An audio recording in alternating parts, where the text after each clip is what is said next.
to try and sign in on my laptop because obviously the reason why it's probably buffering on my laptop is it's trying to do StreamYard and Discord at the same time. I gotcha. I mean, if you want to So stream it on your side, you can too. We can just try to match it up or I think something. I used my I should have left it. I think I used my NBA pass free thing. I'll have a look. Oh, man. All right, guys, welcome to the live stream. And we're here to support our Cleveland Cavaliers. If you're a Cavs fan, welcome. If you're not a Cavs fan, well, get ready to, see your team lose. Hopefully, if you're an Orlando fan. If you're just a random NBA fan just watching this, then welcome to the Cavs kingdom. We're going to be winning one. We're going to be watching every playoff game. If they win the championship, you will see my head explode.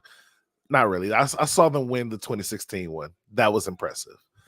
But I got Sam here from the Wrestle Dogs podcast. Sam, how you doing?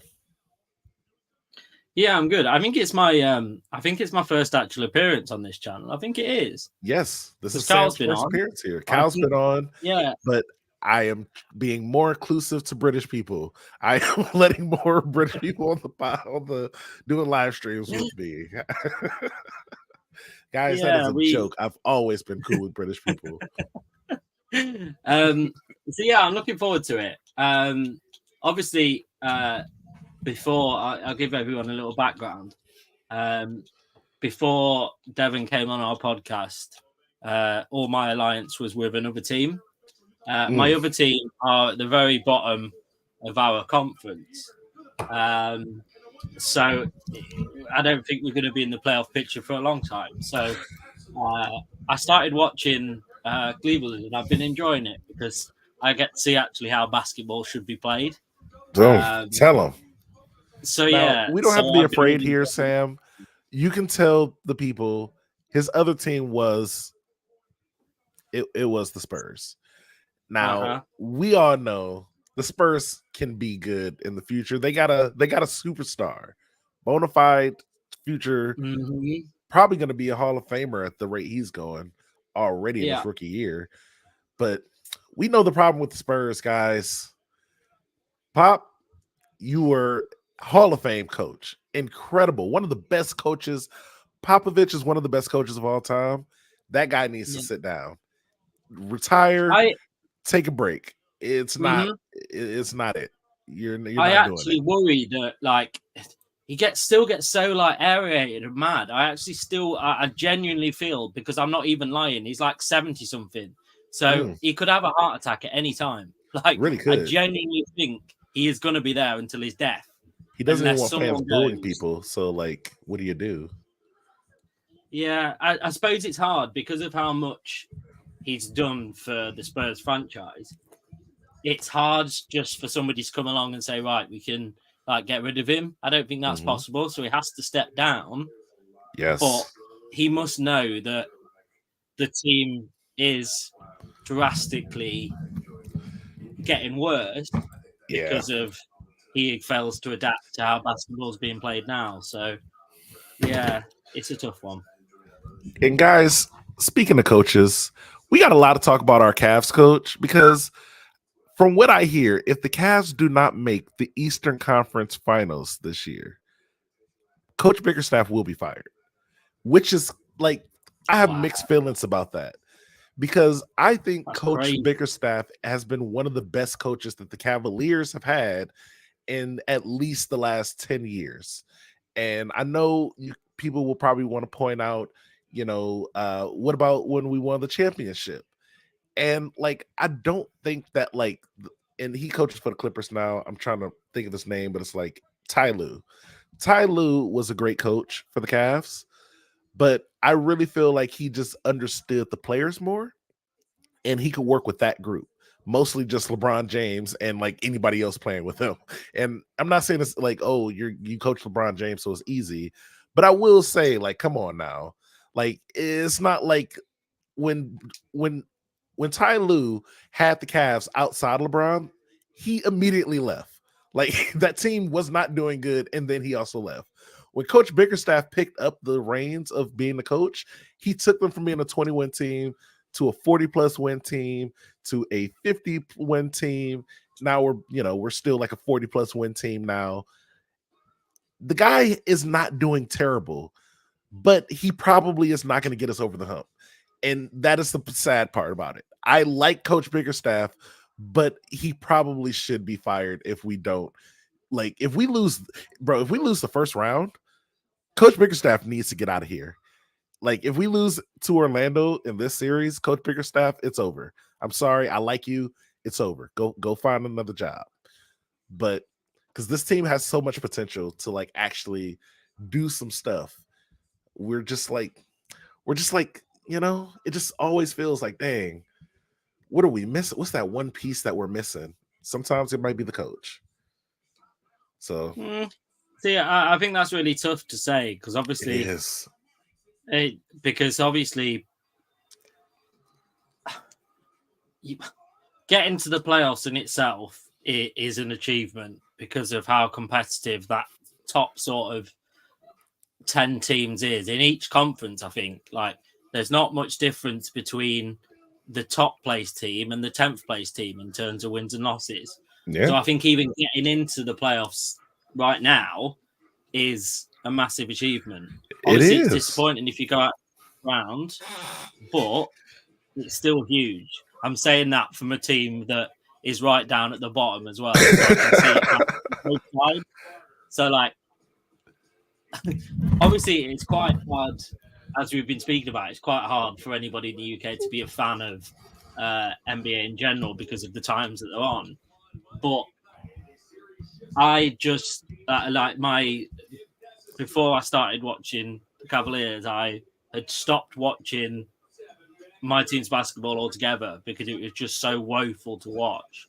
So, like, I will say, I feel like you also chose a way harder, like, any time you choose like a West Coast team and you're already in the UK, that's like it's those games come on late for us, and I'm in Cleveland, so like you know. So I started watching basketball. So Sky Sports had the contract to start putting the basketball on. When the Spurs still had Parker and that team. So the first game, it was by complete luck. The first game that I ever sat down to watch was a Spurs game. And obviously at that time they were world beaten. So it's just like watching insane basketball. So yeah, it's been a slow progression of downward trajectory since then. Hey, a couple of years after all of them.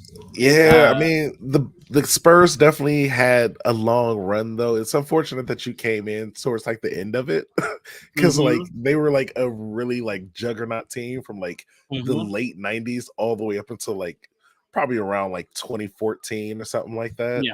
So yeah, it's kind of crazy that you had to see the tail end of that versus like the middle. Yeah. I think the thing is they always have amazing players, like, but it's only 2 or 3 amazing players. Yeah. So everyone else is kind of way behind the curve of the top players. The Spurs had a good team though. Like the Spurs was like a real team. Even at the tail end of that kind of run though. Jay baked. I am very sorry here, but we can't show the actual game due to copyright reasons. The game also has not started yet. So like we're waiting for the game to come on. So there's 2 specific reasons why we can't be showing the actual game right now. But they're good reasons. 1, the game has not fully started yet. 2, copyright. So yeah, I do apologize there, Jay. Yeah, but you should be able to hear it though. You should be able to hear the background, the noise. And tip-off is about to start soon. Right. I am going to be back in a second. I'm going to get my complete illegal stick where I'll be able to watch the game on my TV. Perfect. 2 seconds. Now, guys, comment down below. How do you feel about our coach? How's Coach Bickerstaff doing in your opinion? Because for me, it's like, again, I think you've already heard it. I think he could be doing better. I'm not saying that he is the worst coach, but it's just, I think somebody told me a few years ago, like it was probably like a year ago, maybe even a little bit longer, that they thought Coach Bickerstaff was good. He's just not the person to take us over the hump. And that's honestly, I didn't feel the way at the time. I argued against it at the time. I was like, no, Coach Bickerstaff, he's a great coach. Like, you know, he can do, I'm not gonna say he can do no wrong, but in the moment I kind of felt like that. I'm starting to see the light now, guys. This season has really shown me the light on the limitations of Coach Bickerstaff. It sucks, man. It sucks. But comment down below how you feel about him. The game is starting, and we got Evan Mobley coming out. Evan Mobley, let's go. Jared Allen, let's go. Want to make sure you guys can hear, because again, there's no visual to the actual game itself, just audio. This is how YouTube works, guys. You know, you've been to live streams before.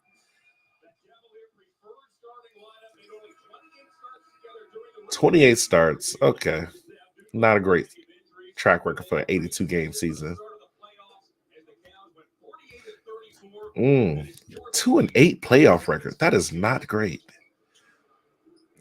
Are they counting the play-in?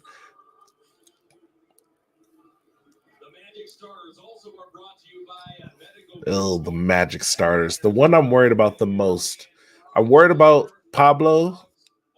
Obviously, he's former Rookie of the Year, number 1 draft pick, I believe. But also Jonathan Isaac. This guy, you know, I'm a little worried. Just a little bit, you know. Hopefully our boys can stay tough down in the paint, you know, like our center and everything. So that was kind of the problem last year.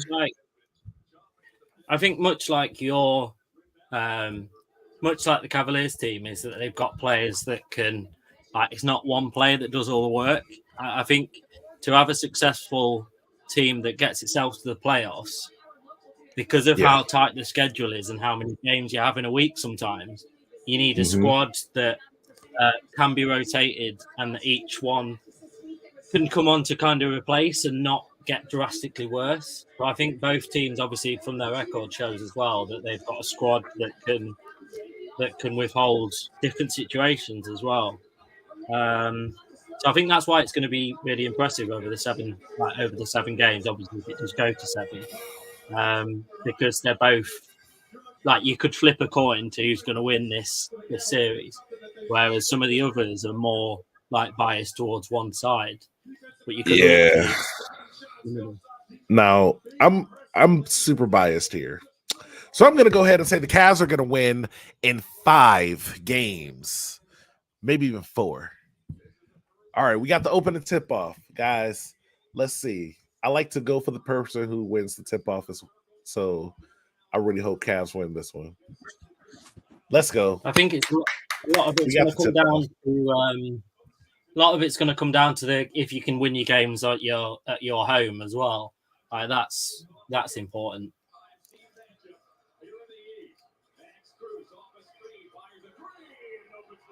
So you don't need to watch it in Discord, right? No, you can watch it. Okay, cool.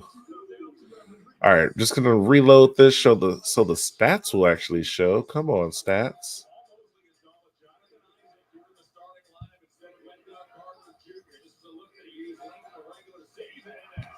Okay, they got a steal. Another 3. Let's go. Let's fucking go. Another 3. Oh, I'm sorry, guys. There will be cursing in this. I know if you guys are subscribers to my normal channel, you may not be used to me cursing all the time, but it is what it is. I do curse a lot of my videos, but I censor them out.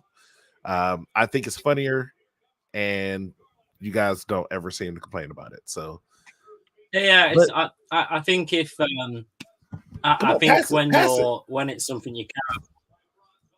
What the actual when it's something you care about as well, it's quite natural to. Really? Horrible defense. Wow. Horrible defense.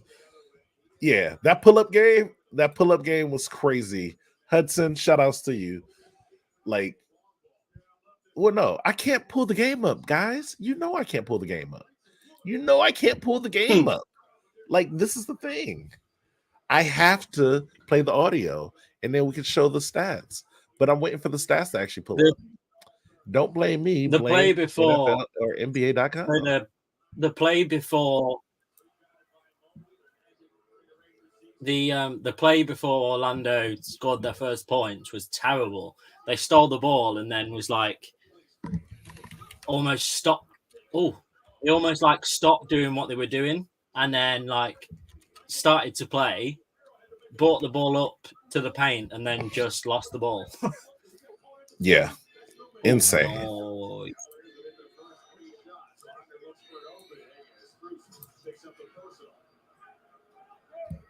okay, just one personal foul. Not bad.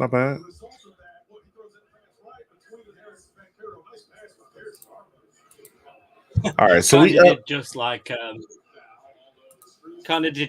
hold him, and then that was. I know, right? Let's go, Robert. 216 all day. Let's go, Cleveland. The 216 is our area code, by the way.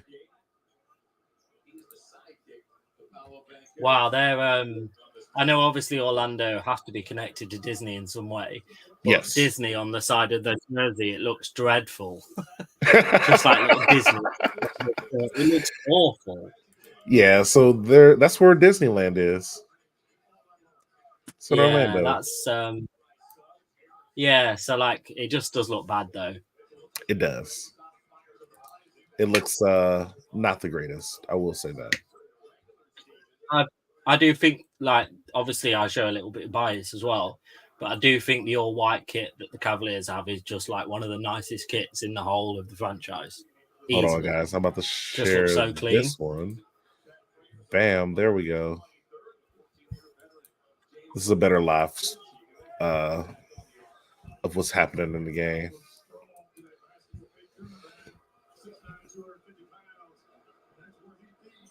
All right. Oh, come on. This guy's actually... I didn't like that way he shot that. When they've just got the 2 free throws as well, I'm not sure how that was a foul because because obviously he ran into the player. Like the player was in, like, it's a weird one, isn't it? Because with these fouls, they go off.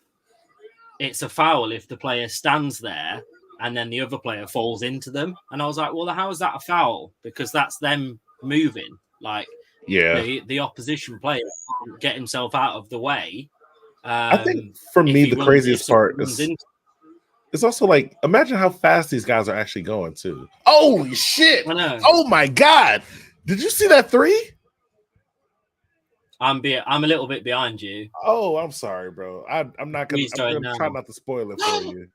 Wow, that shit was impressive. That was insane. That was so far. Crazy. That was so far from the arc as well. Wow. Oh my gosh. Yo, Donovan Mitchell is insane right now. He already starting off hot. Let's go. Let's go, Cleveland. Everybody throw in "Let's go, Cleveland" in the chat. We're doing this. He had 2 people on him. He had 2 guys on him as he tried to make that shot. When I jump on the next when I jump on the next game, whenever that may be, well, I'll get my tablet set up on Discord so I can watch it at the same time. Yeah. Because that's the only thing. Like, obviously, when I do like watch-alongs with like Lee on Gooner Gathering and stuff, that's the only thing like that's really tough to do. If you're streaming a game, to get it both at the same time, so you're watching the same picture. Yeah.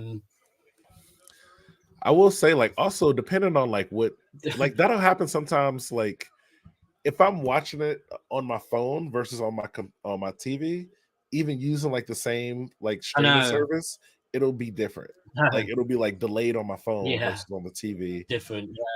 So like it ain't even just like a, I've even had it where I've been watching something on normal TV and downstairs have been watching the same thing, but we're in different like times, even though we're in the same household watching the same TV channel. Like, it's nuts. Yeah, that's man. That is crazy. It's so exciting so far, though. Look, from the neutral watching this game, like, you know what's the most exciting part? It's back and forth.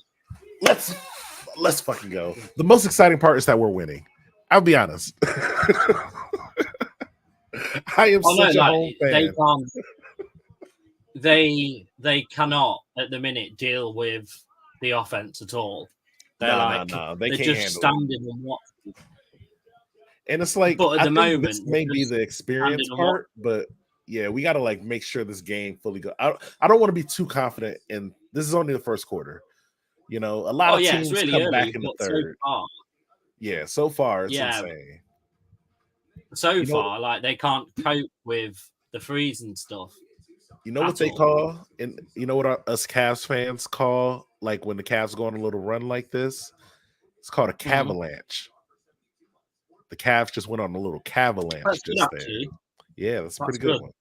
Because normally when like teams create something like that, it's really cringy. Like, but that is quite good actually, because that's quite like normally like because that the Go Spurs Go chant that they chant all the time, like in the arena, it just sounds so dodgy. Like, it just sounds so. I mean, that's just very plain.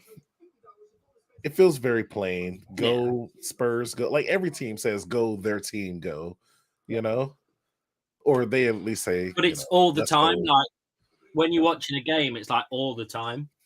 So yeah, you know, I do think man, you need to one day.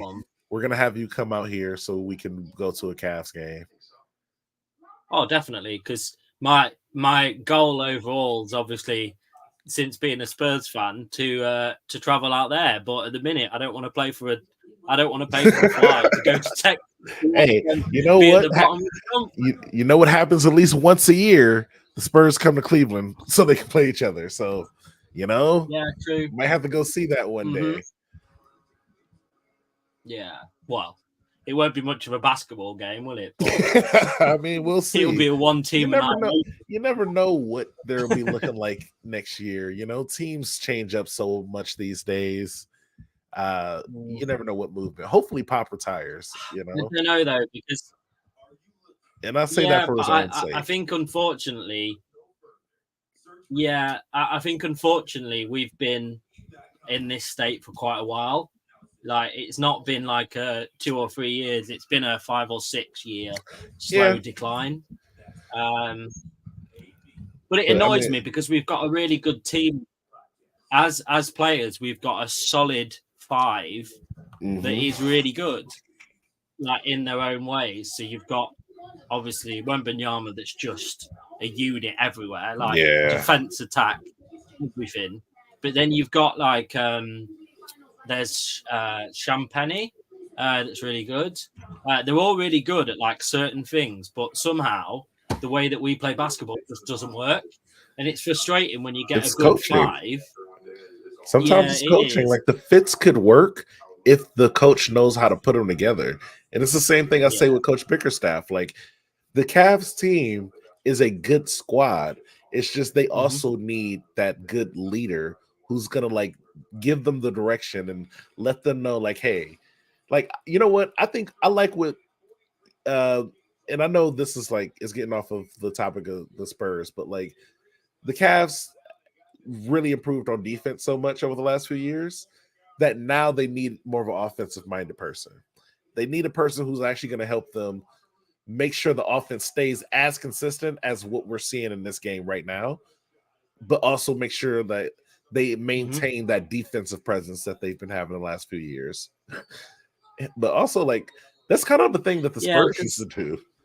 The Spurs used to love having great defense and then team ball movement to like make sure they have open shots. Yeah, because he had the freedom though. Because you had when you kind of go back to Tim Duncan and Tony Parker, you had Tony Parker that was just running around, but then Tim Duncan kind of was your rock, and just stayed in your half of the court most of the time. But then eventually, sometimes you kind of drift up. So, but then you also had players around that time like Ginobili and stuff that were just both. So you had like a mix of players. Yeah, it's like players like Ginobili who could like come off the bench, shoot. Like he can actually shoot. He can get some some guys open. Like he's enough of an on-ball threat that you gotta pay attention to him. But like maybe not so much that you have to double him, which means now he gets to go and do work against some guy, and it's like, okay, easy points right here. So it's annoying at the minute because we actually, even though we are at second bottom, we're not bottom. Trailblazers are worse, so we're second bottom. What the hell? What is that turnover, guys? What is y'all doing? See, this is how quick it can change. Like, this is completely how quick it can change. Because you were looking from that time out, really comfortable, and then you look up and you blink, and it's back to like 5 or 6 points in it. Like, it's crazy. Bro, I'm telling you, we had such a lead. It felt like we was about to have a blowout game. I know, and it's just like, I know. And then you blink, and it's just back to an even game again, nearly. Okay. I mean, we're doing some stuff, but now it's like, come on, man. Oh, that was a nice. Yeah. Oh, wow. Oh, yeah. No, he's got it back. Yeah. Again, like, so you go in like from a couple of points thinking that was a free, to be fair. Let's go. Both teams make basketball look so easy, though. Yeah, there's certain teams that you can just watch and think, right, they make it look easy. Yeah, I will say great players will do that though. Like, and the league has so many good players nowadays that like it makes everybody stand out. And I think that's probably why like younger people get like, people back in the day weren't actually that great. Our players are better than their players, but it's really more like it's like the star players from every era would have always been stars. Like if Michael Jordan played today, he'd still be Michael Jordan. But I don't know if like whoever played for the center, like that position, then back then would not probably make it in the league now. Like there's certain people like the bench players and stuff like that are way better nowadays, and it makes the whole game look way better.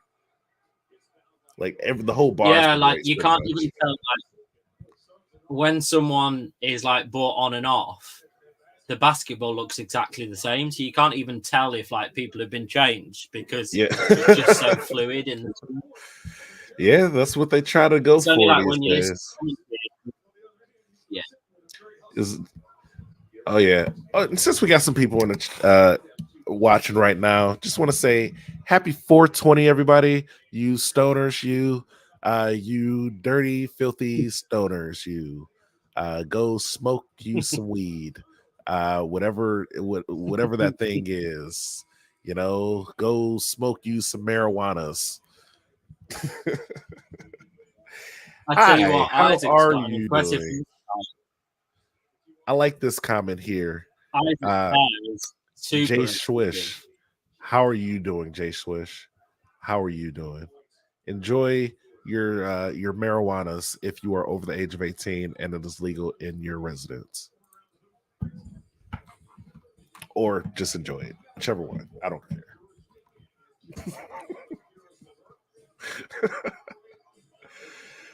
Let's go, Cleveland. That's what we're caring about today. Let's go, Donovan Mitchell. This guy is on a roll right now. Jeez, Donovan Mitchell, calm down. Well, don't actually, but it's just like I say though, it's quick how things, because when we went into that first timeout, it looked like there was a massive gap between the two teams, and that one timeout has then brought it to like it looks fairly even when they both go up and down each court. Like, yeah. I'm sorry, I got so excited. I just saw. I'm sure you just saw what Donovan Mitchell just did.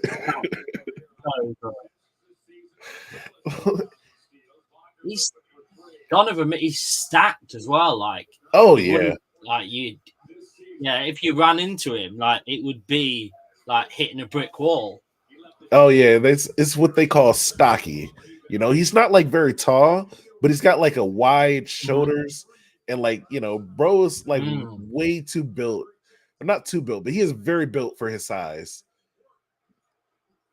So yeah, shout out to Donovan You would Mitchell. think at like the size of his like arm, you would think all that like extra weight would slow him down a little bit, but it doesn't at all. Nah, he's got this quick. He's that's got why this quickness where like he does these bursts of speed, and it doesn't. And also, it's like the way he moves is like kind of shifty. So it's like he looks like he's about to like kind of go right, and then he immediately goes kind of right, then left. And it's like that little bit of a shift makes so much of a difference because it's like your body is, you only got, again, I think it's so hard to like tell how fast people are going in these games. But if somebody is running at like 15 miles per hour and within 1.2 seconds, they switch from going left to right, but also do a little like quick, like little jig in the middle, that is gonna fuck you up for real. Like your brain is gonna be trying to like figure all this stuff out in like the milliseconds, and your ankles aren't gonna be catching up.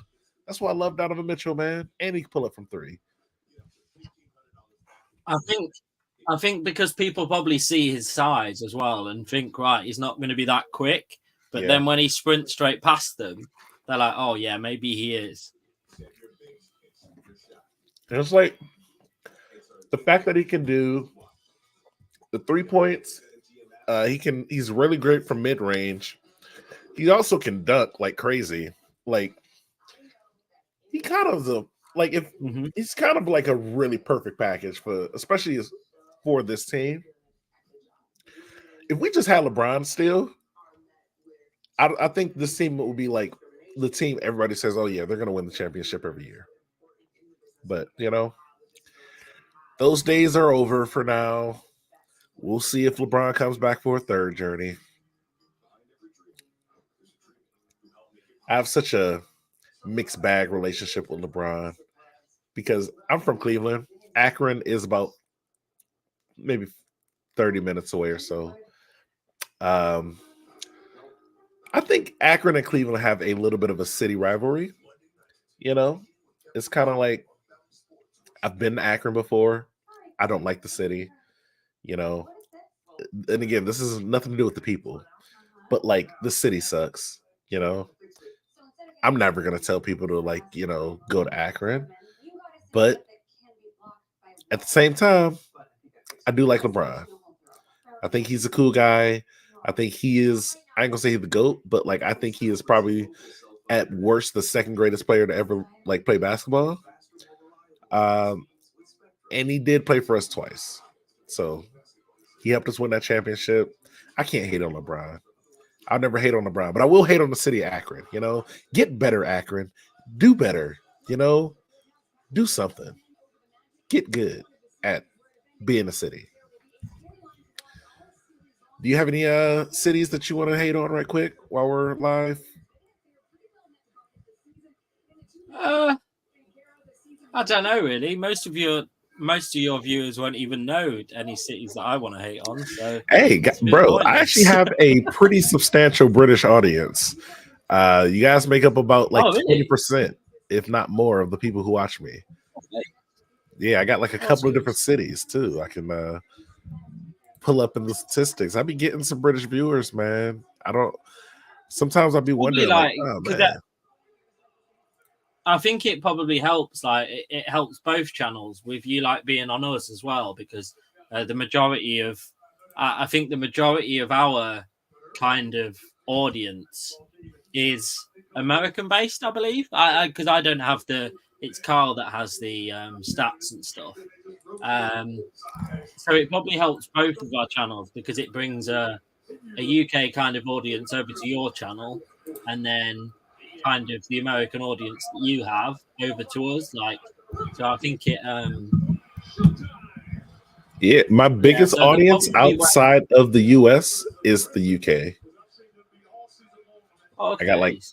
I got like 600 views from you guys within the last month or 20 days. So specifically England. Not too many people from Northern Ireland. Made so easy. Yeah, I got some Scotland. I got a couple of people from Wales. So yeah, shout outs to Wales, Scotland, Northern Ireland, and England. I didn't know that these places were all different until about last month. I think Kyle decided he was telling me about the different places. Yeah, they're basically all in. This is an ongoing like thing that happens because they're basically still technically all in the UK, but they like Scotland see themselves as a completely separate entity. Like they see themselves as Scotland and England, whereas they actually are exactly the same. And Wales will say the same. Like Kyle from Wales probably see themselves as a completely separate place, but they are still in the UK. Now, let me ask you this: how do you feel about what's his name? Like Prince Harry coming to America? He denounced his UK citizenship. He's an American citizen now. Oh, really? Does that affect you anyway? To be honest, no, not really. He was the redhead one, right? He's free to do what he's free to do. Yeah. So he's free to do what he's free to do. It's one of those things that it must be incredibly hard to be in the royal family. So I can see why he's come away from that. And now I will say for himself because this does mean the United States has 2-0 victories. This is victory number 2 for us. Oh, really? Yeah. The Revolutionary War, which is why we're not British right now. And now we got one of your, one of the royalty. He's ours now. This is like a United States. To be honest, I honestly don't think the royal family in the UK, like America, seem to think like a lot of Americans seem to think that we're massive like lovers of the royal family, but we're not. Like, it doesn't really bother me at all. Anything like when it comes around to like things that are quite royal, I just say not my king all the time. So I love it. I didn't vote for him. I'm just not a big fan of how we got a royal family. We got a royal family by making other countries like tiny and taking over countries. Like, I'm not a big fan of that. Yeah. See, that's why you got to do it like America does and do it covertly. You just got to ruin countries from the inside and then appoint people that you want to be in charge. And then they just give you a bunch of stuff and resources. That's the smarter way to do imperialism. But you guys were old school. You didn't have the blueprint yet. We watched what you guys did. It's like a father and a son. I learned it from you, Dad.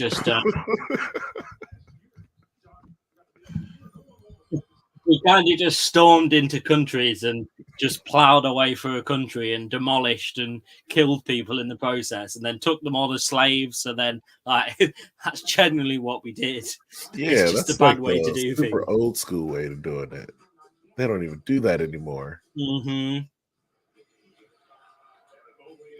All right, Cavs are up, guys. 33 to 36 apparently on ESPN. They're slightly, or to 26. They're ESPN slightly ahead than what DirecTV is. So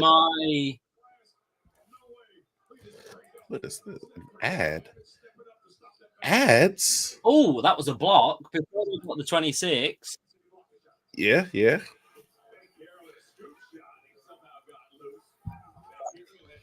Proper shutout moment. Like, nah, absolutely not. Yeah, so it's End of the first quarter. Good first quarter, guys. No, I will 26. say we had a great first quarter.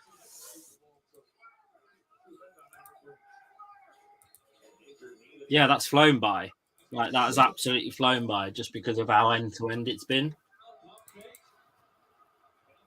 And it's just been like all around, just like I think yeah, that wasn't both teams like proper going for it, like proper.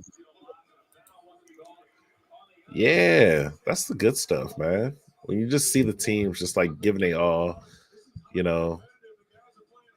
And I like how they're not. It's not like too many turnovers in this game. You know, it's a real evenly matched game.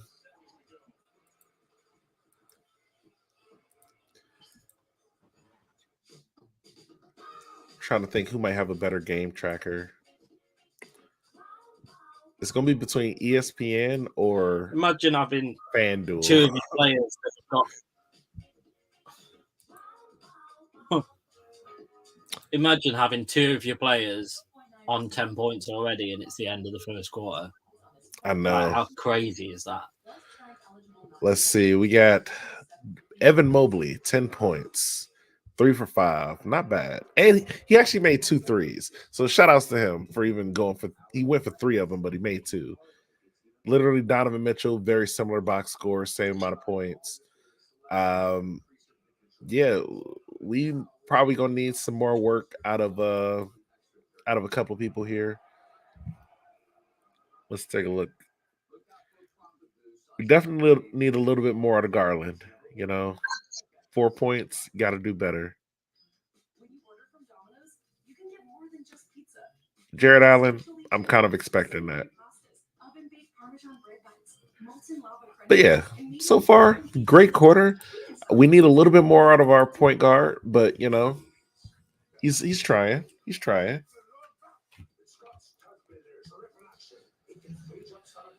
Again, we're just waiting for the game to come back on. It's the end of the first quarter, and we're about to start the second quarter soon.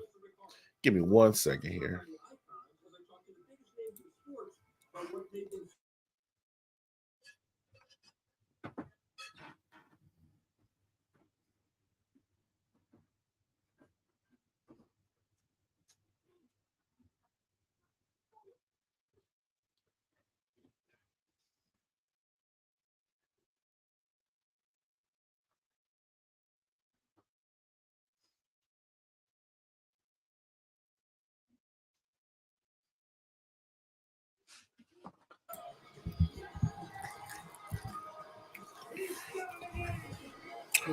Just on a slight commercial break, guys. The game will be coming back soon.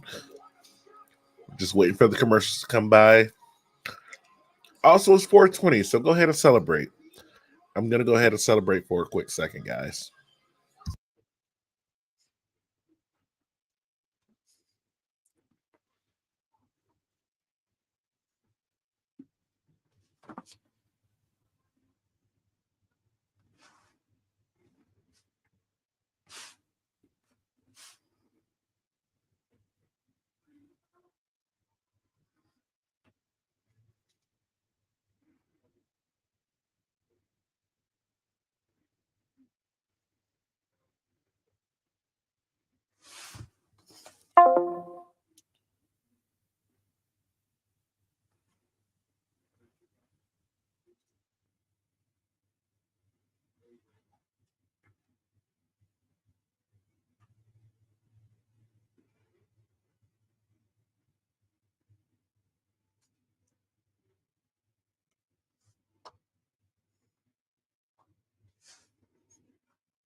All right, back to the game.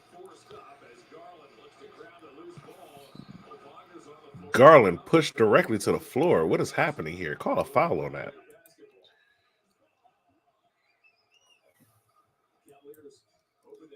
Garland, LeVert, Niang, and Okoro. We wondered how deep Jamal Mosley would go in his rotation. Apparently, the answer is 10 because he begins the second quarter with 5 reserves: Ingles, Carter, Anthony Fultz, and Mo Wagner.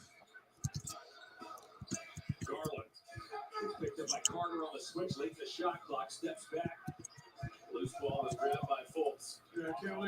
Come on, Cav.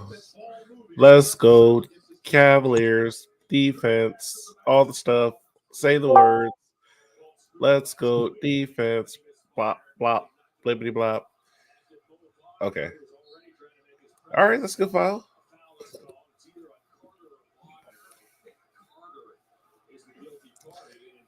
You know what I love? I think it's hilarious. Anytime like they call a foul and the players like complain to the refs, because in my 33 years of watching basketball, I have never seen a ref overturn the call because a player started talking to them or complaining about it. I've seen LeBron James do it. I've seen Kobe do it. Like I've seen all the greats. The only time it's really worked is Jordan. That's right. That's how it should be. I think it gives the referee like a still got a say in the game. Whereas in football, obviously, it's heavily influenced by sometimes what the players are saying to the referee. But I think if you're the referee, you're a referee for a reason, and that your say should be final. Basically, that's why they've got the technology in as well, just in case they want to kind of appeal. I just wish the refs were like a third party, like maybe like a non-NBA affiliated referee corps. That way they can really be like, okay, we're just here to ref the game. We don't get paid by the NBA. So you can't be like, oh, you're just trying to make the game more interesting so they make more money. That could just be thrown out of the equation altogether. And you can just be like, okay, bam. I think the problem is as well, because of all the different rules involved with fouls in basketball, I could say that something is a foul, and you would probably disagree that that's a foul. And there's not like clear lines as to what a foul is and a foul isn't, because it's changed most games, isn't it? Like certain referees will have like a foul, more like they'll be more lenient about it. Yeah, like so it's very different each game that you watch. Can you stream the game back to Discord? And I'm going to get up to the same point. Oh yeah. Tablet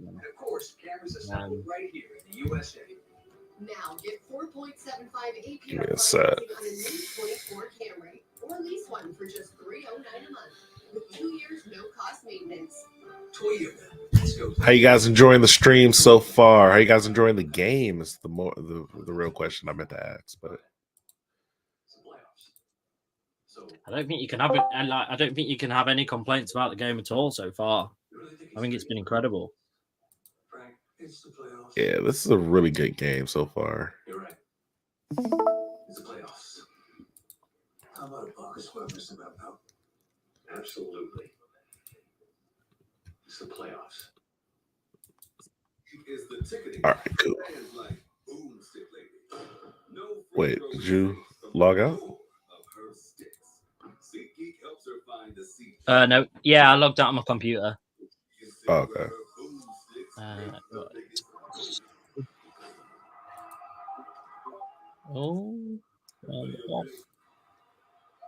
You just got to mute yourself on Discord. Man. Yeah, but Kyle, we got to get you some Cavs merchandise, or not Kyle, but Sam, we got to get you some Cavs merchandise now. Yeah, there is a NBA UK site, to be fair. You can get quite easily. They also have an actual NBA store in London as well, which I got something from. Hang on. You know what we could do? We could watch, because they just started playing the British Basketball League games in my city. We could check some of those out too. It's quite big over here, actually. Well, not big, but it's getting bigger. I mean, I would like to, because I just enjoy basketball. So I would like to see some of the teams in other countries, as well. It's nice to see like the WNBA is starting to get more popular. because Yeah, I really like want to see more of the those games. they're on like the NBA on the NBA games now and stuff as well. Yeah. And you know what? Cleveland used to have a WNBA team. So, Oh shit. I'll do You that. got that's sweet. Yeah, but then on the back it's like Hall of Fame one. Yeah. So it's got like all the patches on the arms as well, like the finals, the NBA champs in 2007, and then the All Stars patch both times as well. So it's really That's nice. so it I must feel- have been like when You know that- inducted it into the Hall of Fame and stuff. You know who they played against in that 07 championship, right? Yeah, Yep. I've got Sad the times. I've got the DVD somewhere. Sad times. Team wasn't ready.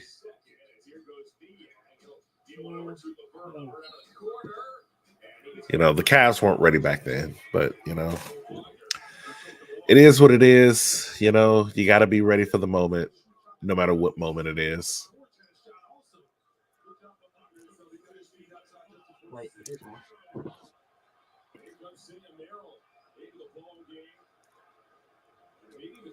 Okay. So the Cavs are up right now. We've been maintaining a good lead this whole time. I do feel like we need to do a little bit more. I feel like we need to, like, maybe the game just, you know, the game hasn't got to those points yet, but we really need to kind of like lock down on this team. You know, maintain like a good 10 to 12 point lead.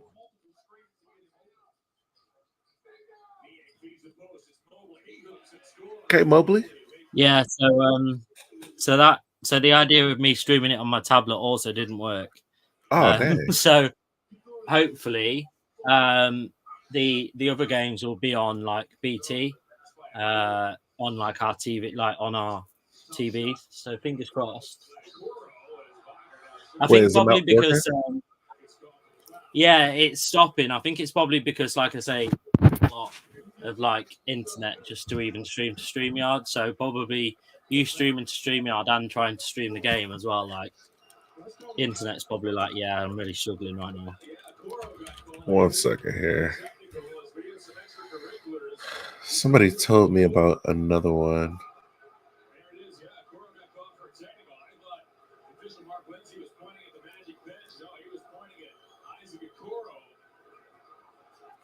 Leading up to this series, we knew about the importance of being physical. We knew about the importance of the Cavaliers being able to stand up to what the Magic were going to do. And that was from the get-go. Is it watch party? The Cavaliers, this is what JP's on because he ain't got shoved by Wagner. Here's the shove, or check that. It was Mobley who got thrown hard into the photographer's line of Wagner. Garland bumped him. Wagner barked back at Garland, and then Okoro gave him another little one. So Ingles in the meantime, 60 technical free throw. All right. I'm going to try to send you this. Mm-hmm. And just let me know if this one works out better for you.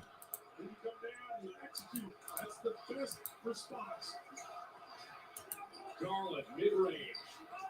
Rebounded by Ingles. As if this series didn't have enough intrigue already. Features three of the NBA's top major league agitators. The Magic's Ingles and Mo Wagner have never been short on words. Here's Ingles for three. He missed it. Rebounded inside by Wagner on cue. All right, check your Instagram. I'm about to send you this link. Okay. I think the difference though with Wagner is physical. He will absolutely hit you and do what he needs to do.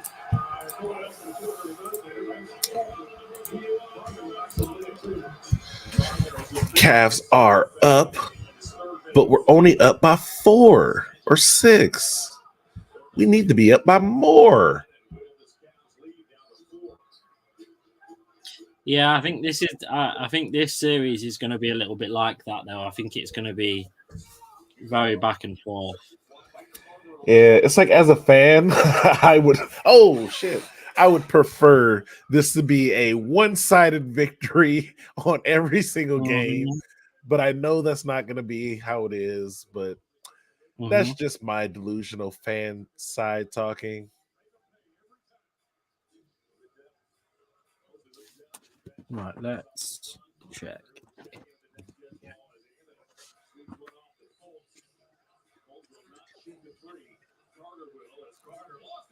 Let's go. Yeah. Stop fouling. How about that? How about y'all stop fouling all the time? How about that? Always fouling. They just keep it's frustrating because they just keep running into the Cavaliers defenders. That's why they're giving away all the fouls. But actually, when someone's running at you that quick, it's impossible to move out the way, like we've already said. So yeah, but this guy just straight up kind of put his body weight into him as he was running. He was trying to push him over. So it's like, come on, Orlando. Y'all got to play better than that. Do better, Orlando. Do better. Is this a little bit better as far as the latency, though?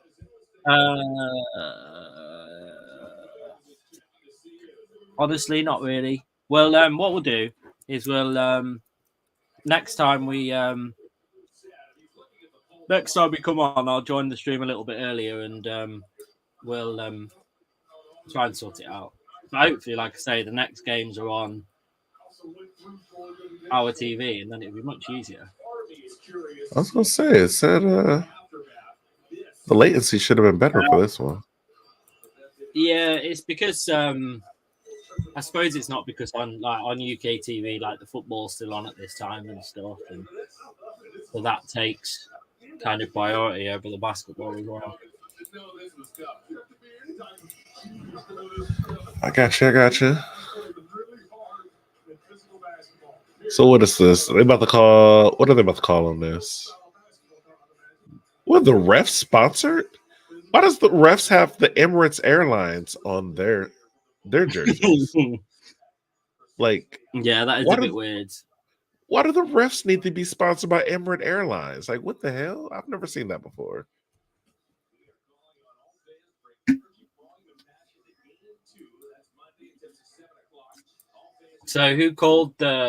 So did the Magic call the review?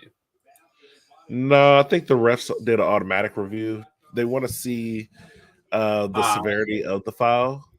This is probably going to be. They're trying to figure out if this is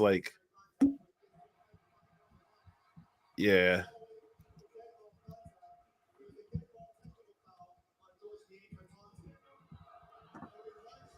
Wow. So they're calling a technical foul on the Cavs player who got knocked down, or who almost got knocked down, because of how he was reacting after the foul. So it's like a foul on them for bumping into us and almost completely injuring a player. And then the player who got upset about it also gets a foul. What type of shit is that? Come on, ref. Why wouldn't he be upset if he was running down the lane and somebody literally tried to shove him as he was running? Again, these guys are all going at minimum, they're sprinting. How fast can you sprint? The thing is, though, you've also got to say, that if he'd, when they play a collider room, if he'd have gone over at that pace, you're going to injure yourself seriously as well. Exactly. You've got to give him, because he can't be a if little he'd upset. have fell over at that pace, yeah, I would have been I would be upset if I was sprinting at that speed. And now they got to shoot attempt to shoot a free throw. That's why he missed it, because the ball don't lie. Ball don't lie. You're missing free throws. Easy. Now we get to shoot ours. Let's make this. Come on, man. All right, let's make the second one. Let's make the second one, Niang. Come on, Niang. All right, you got that one. Yeah, these Cavs, man. It's I'm glad they're getting this experience now, They really have to get that experience for the playoffs. I gotta say that. They really need a first round victory right now. Mm-hmm. Come on. Let's go. Let's go. Evan Mobley. Mobley. That's so good. Come on. Let's go. Push the pace. Push the pace. Get it down. Down the court. Oh, that should have been a foul. Dude was in the middle of the air. Got pushed in the air. But that's a foul. Okay. Okay, refs. Okay. I see what you guys are doing. See what you guys are trying to do here. It's crazy because on my screen it says maybe it says they got 40. But on ESPN it says they have 39. Get your stuff up, ESPN. Do better. How about that? I'm watching the screen right now. It says they got 40 unless they're about to take off a point as I'm watching it right now. Or maybe they accidentally added a point and I just missed it because it's 420. And just like you guys, I'm a degenerate stoner. Just like all you guys out there.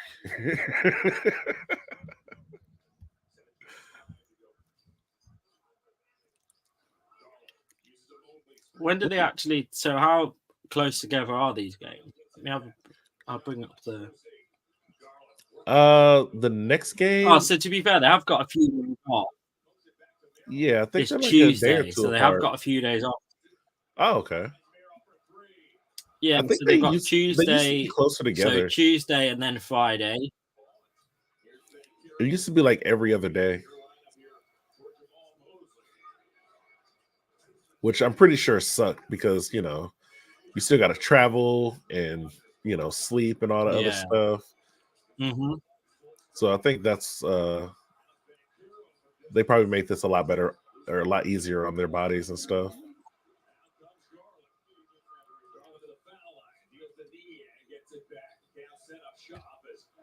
Okay. Come on, Garland. Get that. Oh, come on, man. Come on, man. He missed a couple of threes this game, but I think it's just you just got to get in the rhythm.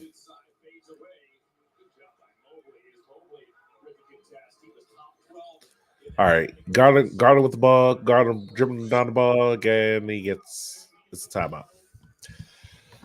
Damn, as soon as I was doing my expert play-by-play, I was doing the expert level play-by-play, and then they called a timeout, guys. You almost saw it, audience.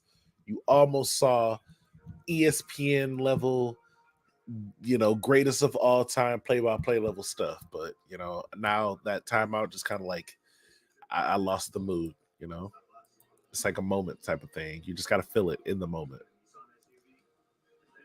I'm not going to force it.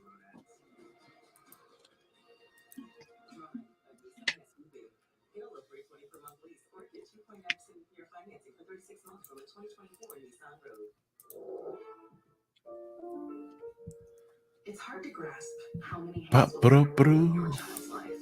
because from day one, you've been all hands in. Man, this streaming stuff. See, this is a lot different. This is the parts that you guys don't see in my normal videos because I just, but welcome to the live stream. You get to see, the slight quiet parts when there's just a commercial playing. Yeah.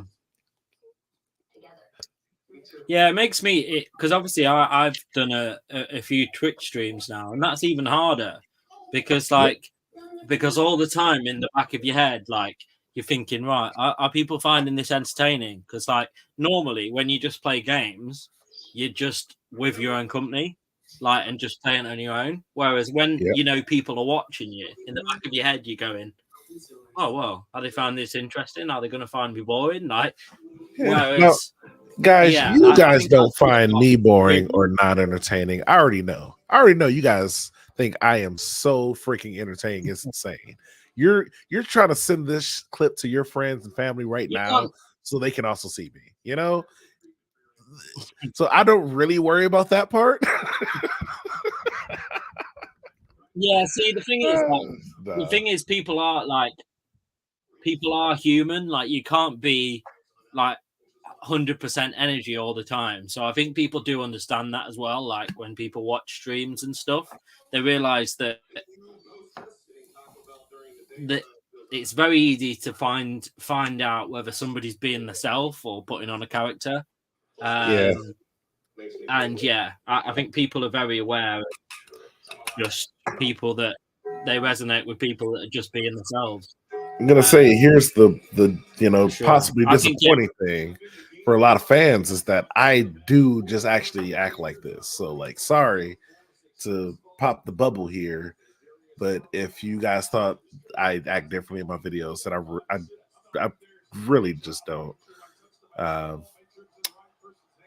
maybe talk a little bit less in real life. I will say that. Mhm. But Yeah, I do think you've got to kind of put on, to an extent though, I'm very different on stream on Wrestle Dogs to what I am like just in normal day to day. Like, you do have to be, like, you do almost have to make your YouTuber head that's a little bit more talkative and a little more active and a little more out the box. Like, yeah. you do have to be slightly different to how you are in life, I think. I'm gonna say I gotta like just to actually be make stuff maintaining entertaining. haircuts and stuff now. Like, I'm not the type of like normally I could have like my beard just going and it's just like all like crazy and scruffy, and I don't genuinely care. But because of YouTube, I actually have to be like, all right, before I film something, let me shade, let me actually make sure it looks nice or something. So it's all like that part, grooming and stuff like that, let me wash my face so it doesn't look like I just have a super crusty face on YouTube, that type of stuff. And who knows if it's working or not? I don't know. I have to actually, yeah, I have to. I can actually only have I have to have a shower most days now. I can't have like one a week. Yeah, no. Now I got to shower and stuff and maintain cleanliness. Like, come on, man. It's like I'm married again. What the hell?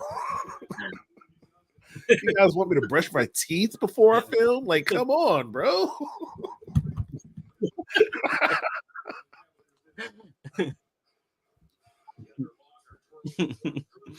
Come on, Cleveland. Let's go.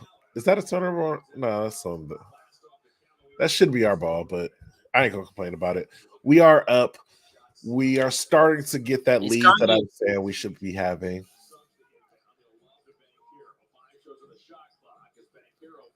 It's calmed down an awful lot as well, like from that first quarter. Yeah, that first quarter was kind of crazy, but Donovan Mitchell looks like he just got back into the game. So we got Donovan Mitchell back in the game with about 5 minutes left in the half, and he just shot it up. It didn't do nothing. Okay, that wasn't the best shot, but I think he was just testing the waters. He was just kind of testing those waters. Okay. All right. What they're doing now is the lineup that they have on the court is Donovan Mitchell, Jared Allen, our center. It looks like they pretty much got 2 of our starting 5 in there. That way they can give give a couple of people a break, Evan Mobley been working pretty hard out there. So they're going to give him a little bit of a break right now.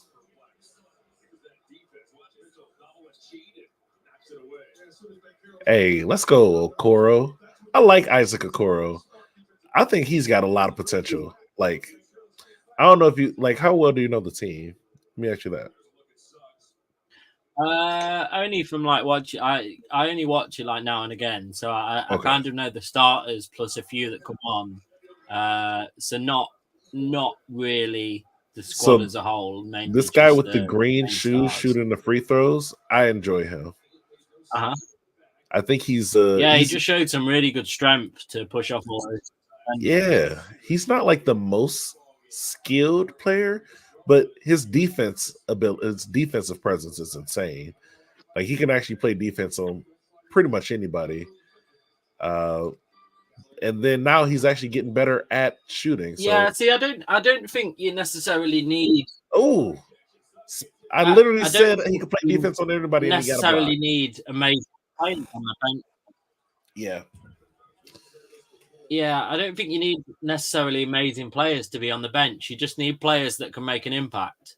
You just need players that, if given 5 or 10 minutes in the whole game, in those 5 or 10 minutes, they'll keep themselves busy for those 5 or 6 minutes. Like, you just need hard workers on your bench, I think. Mm-hmm. Like, the Spurs used to have a lot of them. Like, when they were really successful, they used to have loads of players on the bench that knew they weren't going to get much game time, but when they did, they just kept busy. Yeah. And I mean, it's like you got to play when your number's called, you know? Mm-hmm. When your number get called, you got to go out there and do your thing. That's how all these, like at the start, that's how all these people that are now your starters, they all started. Like, they all made themselves to the starting spot because they were given sort of less minutes in a game, but they like excelled that much that they then excelled themselves into starters. That's at least at some point in their life. Worked. Yeah. Now, people like LeBron, that point was like 3rd grade, but you know, and he's been a starter ever since. But you know, I get what you mean. They all had to work for it at one point. Mm-hmm. Like, even if it's like back in college and stuff, like, yeah. I say some people did have college basketball is so tough. Yeah, college basketball is so tough. It's so competitive.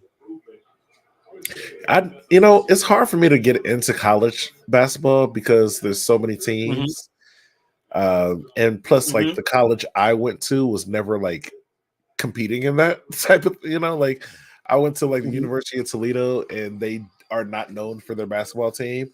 I don't even think I ever went to a men's basketball game for them while I was there. Like, yeah, see, that's the thing. Like, the only real college teams that have like a really good college teams are like towns that have really big franchise teams. So like, the teams that are doing really well in the NBA and are like the big draw teams, those states around them will have good college teams because they're able to put like funds into it and like able to do all of that. But plus it depends if you're in a state that doesn't really do well. Plus the city, I will say that, because states are really big.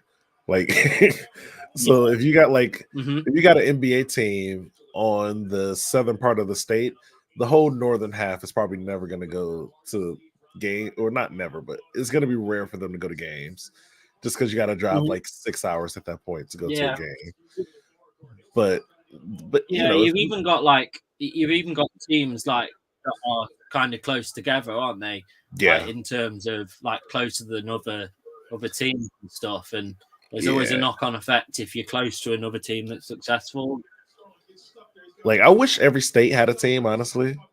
I think that'd be dope. But some states already have like, like California has like 4 teams. So, New York has like 2 teams.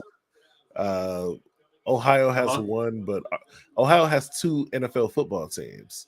So it's like, and we got like at least 2 baseball teams. Like Florida, for example, they've got the Magic, but then like apart from that, they've not got many other like good sports teams. Like in Orlando itself, like they've in Orlando, Orlando Magic. That's it. Like, there isn't a like successful NFL team there. It's just the Magic. Honestly, they could have, because they have the Jacksonville Jaguars, which honestly, they do. That could be, or like they could have just moved that to Orlando. And I don't know, maybe Jacksonville is just, I know that's like the state capital, so they probably wanted to, get that. And I think it's slightly like more north, so I think they kind of wanted that. But they also have Tampa Bay in Florida, so Florida got like 3 NFL teams. They got Miami, Tampa Bay, and Jacksonville.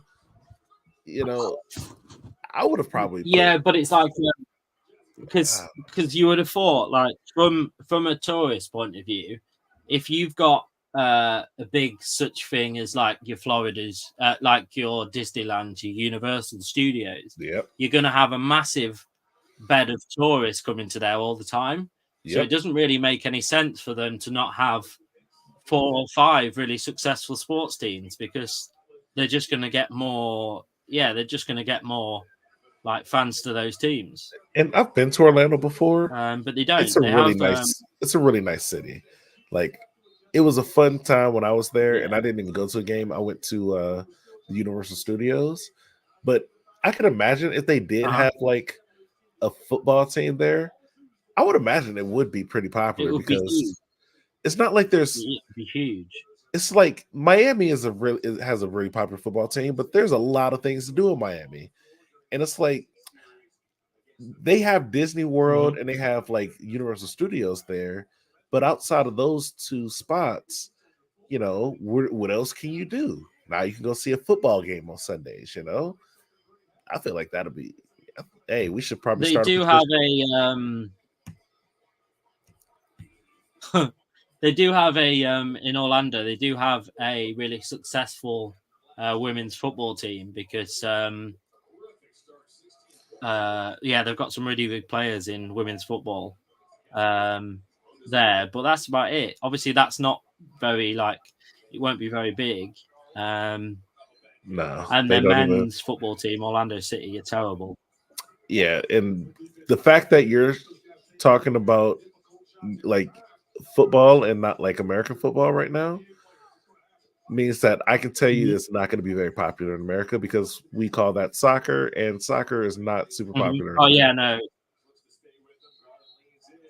it's not. No, it's they get some big players over there. I don't know why. It's not very popular at I'm all. about to say, if it must just be for the money. They must just get paid a really big amount to come here, because they get I don't even know where you can watch the game. If it's not the only game I know how to pull up is like international, like soccer and stuff. Like I don't know how to. Like, it is easier for me to watch like Manchester United versus like any American team. It's crazy. I would have to buy like a special package from my cable provider. Meanwhile, I can just watch your guys' team play on like ESPN. Don't bother, because the football. Yeah, the football is absolutely terrible that the US football teams play. It's absolutely terrible. I mean, for what I hear, they basically get players when they're the women's football is really good in America. Really good. They got some really good teams. Orlando have also got a hockey team called the Orlando Solar Bears. That sounds terrible. Really? Wait, is that like a minor league, or is that South Division of? Yeah, so they are in. I don't even know. Who owns? Draw that foul. Let's go, Donovan. Shout out to Donovan Mitchell, man. Orlando are in the spot. They're in the spot of trouble here, because if they carry on at this pace, the game is going to be over very quickly. Hopefully. Let's hope they continue at this pace. They play in the ECHL, which is the East Coast Hockey League. Okay. I've certainly heard of it. I mean, it seems like it's like a minor league type of thing. Yeah. Yeah. Is it because obviously the three main American sports are ice hockey, NFL, and basketball. Are they all kind of similar in how much people enjoy them, or is there a gap between like baseball, basketball, Yes, hockey, there's a and huge gap yes? between. So the most Oh, popular is there? sport in America is American football. The gap between the NFL and any other league is insane. I think second is baseball, and then basketball. Uh, let me see. Right. Okay.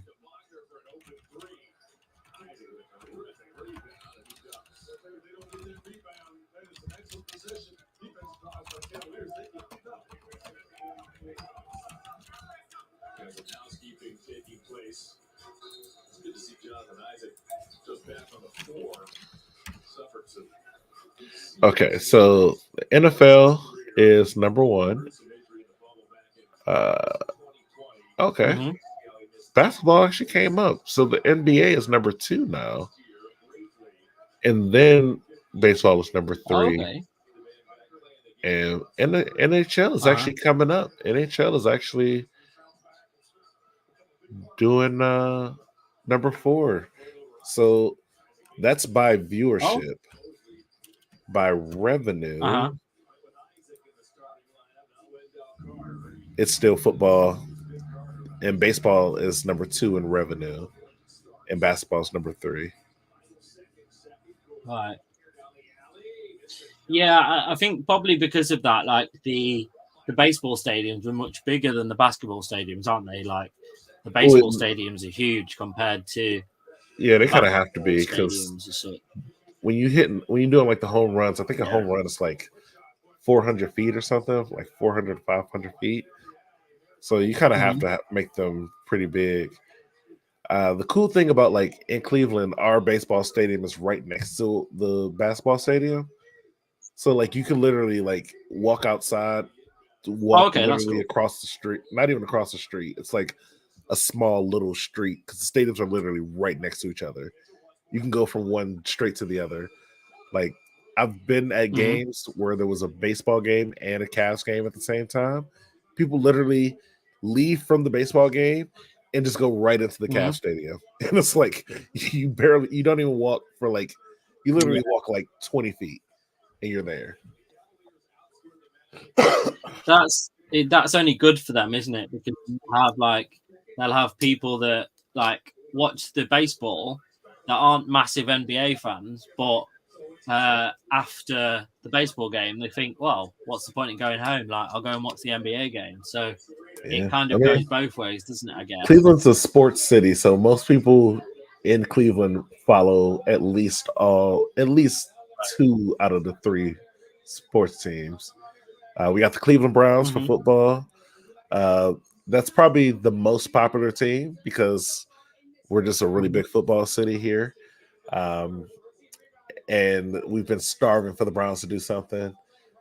The Cavs, I would say number 2 because they actually won a championship. But basketball was never like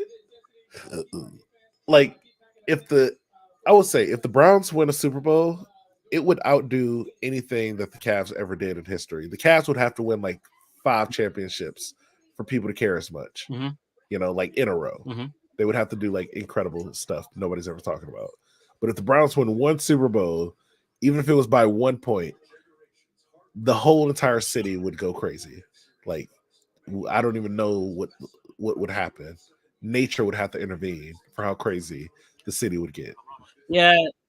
See, I do think like in most states, if your basketball team won a playoff series, it wouldn't be as big as if the NFL team went on to win like the Super Bowl or whatever. It just wouldn't because of how big NFL is in the States. Why is my tablet not? Crazy. I was gonna say it sounds like you're there you go. You're on twice. I was trying to get the I have Arsenal playing today, unfortunately. So I'm trying to get that on my tablet. But basketball's taking the priority today because the football's just doing my head in at the minute. Man, It's caused me enough pain over the last couple of weeks that I got into a stream the other day with Gooner, the Gooner Gathering stream, and they were talking about. I think they were talking about what Manchester United or no. What's the team you guys go for? I forgot already. Arsenal, not Liverpool. Yeah, Arsenal. Yeah, Arsenal. Yeah, I guess Arsenal didn't do too great the other day. And I had to catch the tail end of that. No, they did not look happy about it whatsoever. I just thought it was funny because I did not know what was going on. Like, I was like, "You'll get them next time, guys. That's one thing. Like, you can still win this next game, though." And they're like, well, here's the thing about the next game." I'm like, okay, well, you know, yeah, like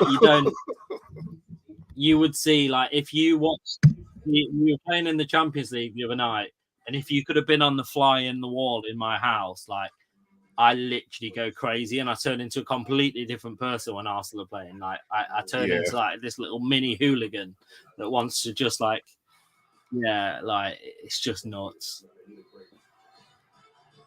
No, I got you. It's, you know, man, it'd be like that though. Because trust me, like, I would be the same way when it comes to like the Browns and stuff. Where, like, I don't know if you saw, but I actually posted a video from the Browns when they played their playoff game.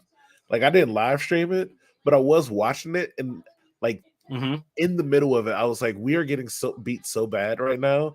I have to like start recording this," and that actually did pretty decent, but. That was a crazy rant, and I understand like how it feels when your team should be doing better. You know, they should be doing so much freaking better, but they just refuse to on some like personal hatred type of thing. See, we've got Arsenal have got a connection with an NFL team because our owner also owns an NFL team, which. Yeah, the owner we do really not like. We do not like the owner. Wait, so do Stan all Kroenke you guys? So you're also an Arsenal fan, then, right? Yeah. Okay. So wait, I don't think Kyle's an Arsenal fan, though, right? I think Kyle said he goes for no. Kyle's team. Kyle's Wrexham. So like from where so that's his closest team. So Wrexham are in the they've just got promoted actually to League One. And that's the same league in which the team that's closest to me plays in. So we're gonna hopefully sort it out that I go up there next season. Hey, let's go. But yeah, Stan Kroenke is the owner of the what's his he's also owner of the Denver Nuggets as well. The Nuggets, okay. Hey, they just won a championship last year. And it looks like they are probably going to win it again this year. And depending on how it goes. And then he also owns the Rams from the NFL. But the Rams fans have a troubled relationship with him because he uprooted them to a different part of the state though, didn't he? Or like changed their stadium or something like that. So it's weird because the Rams were a team that has been moved around quite a bit. They were they started in Cleveland. I want everybody to know that. They started as the Cleveland Rams. And then they got moved over to the West Coast to be the NFL's first West Coast team. Yeah. They wanted a team in the West Coast, so they moved them out to Los Angeles. But after the NFL got more popular, they moved them from Los Angeles into St. Louis. And then they brought them back to California, but then they didn't put them in I think they moved them to a different stadium after that.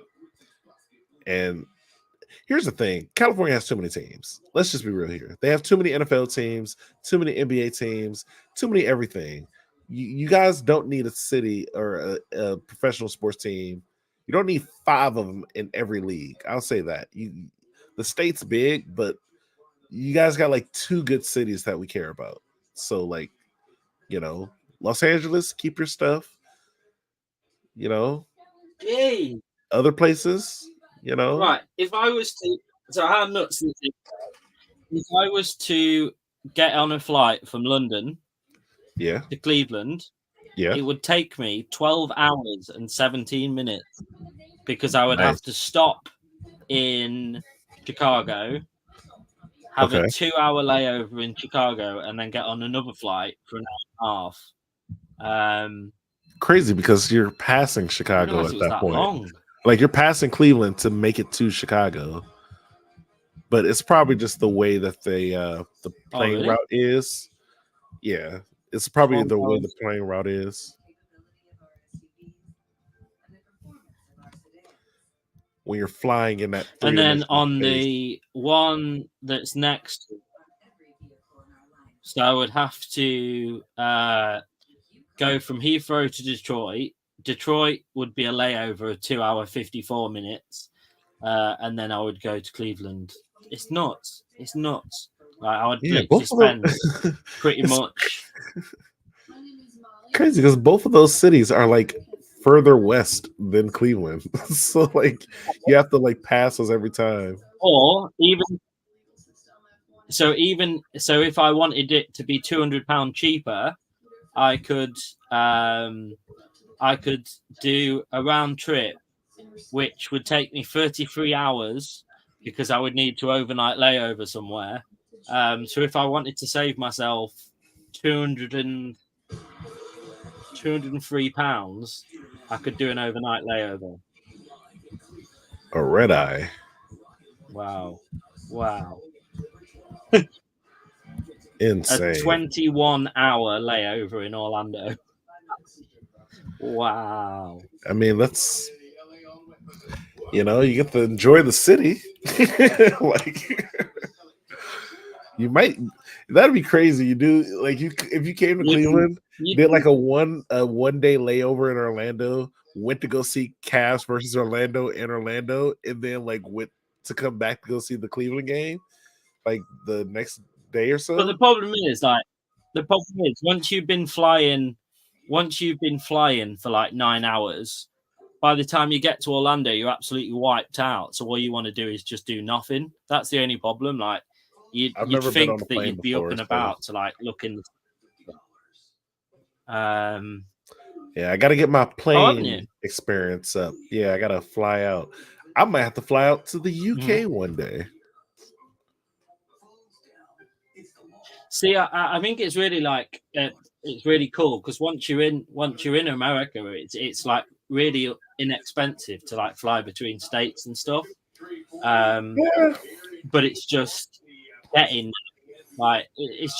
there for like from the UK. You're looking at like £500-600 just for the flight. So like, but then you've got to. But yeah, once you're in America, I think it's easier for like people from the UK to save up a bulk of money and to go and travel like to the bits of America while they're in America. So like, because obviously you can just go with really like budget airlines between states and stuff. Well, I would say in America, the hardest part is finding the free time to do that because you guys do vacations a lot better than we do. And here, if you take like more than 3 days off in a row, your boss is over here like, all right, now why do you need to have a week off? Can we afford? I don't know if we can afford to have you take a week off. You want 2 weeks? Oh my! Like 2 weeks is crazy in America.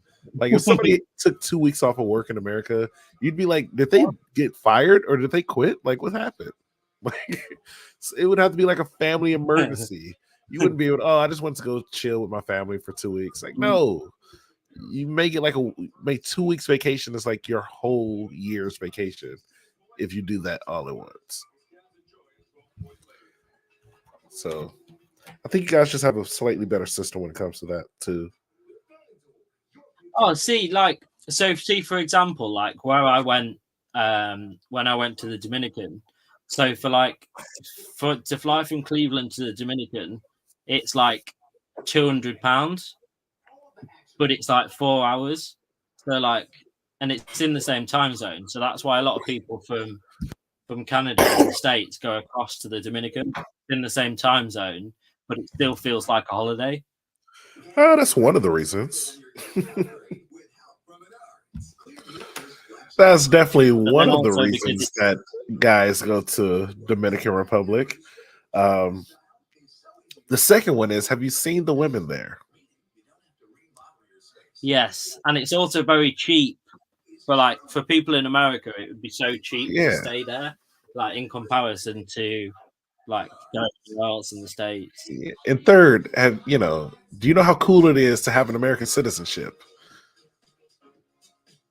And being able to offer that if you go down to these very inexpensive places to be like, oh man, I could marry you. And then next thing you know, you got a Dominican wife up here. That's another reason that a lot of people like to go down to the Dominican Republic. You can't get away with that in like Puerto Rico because they're technically already American citizens. They don't actually care. They can just come here anytime.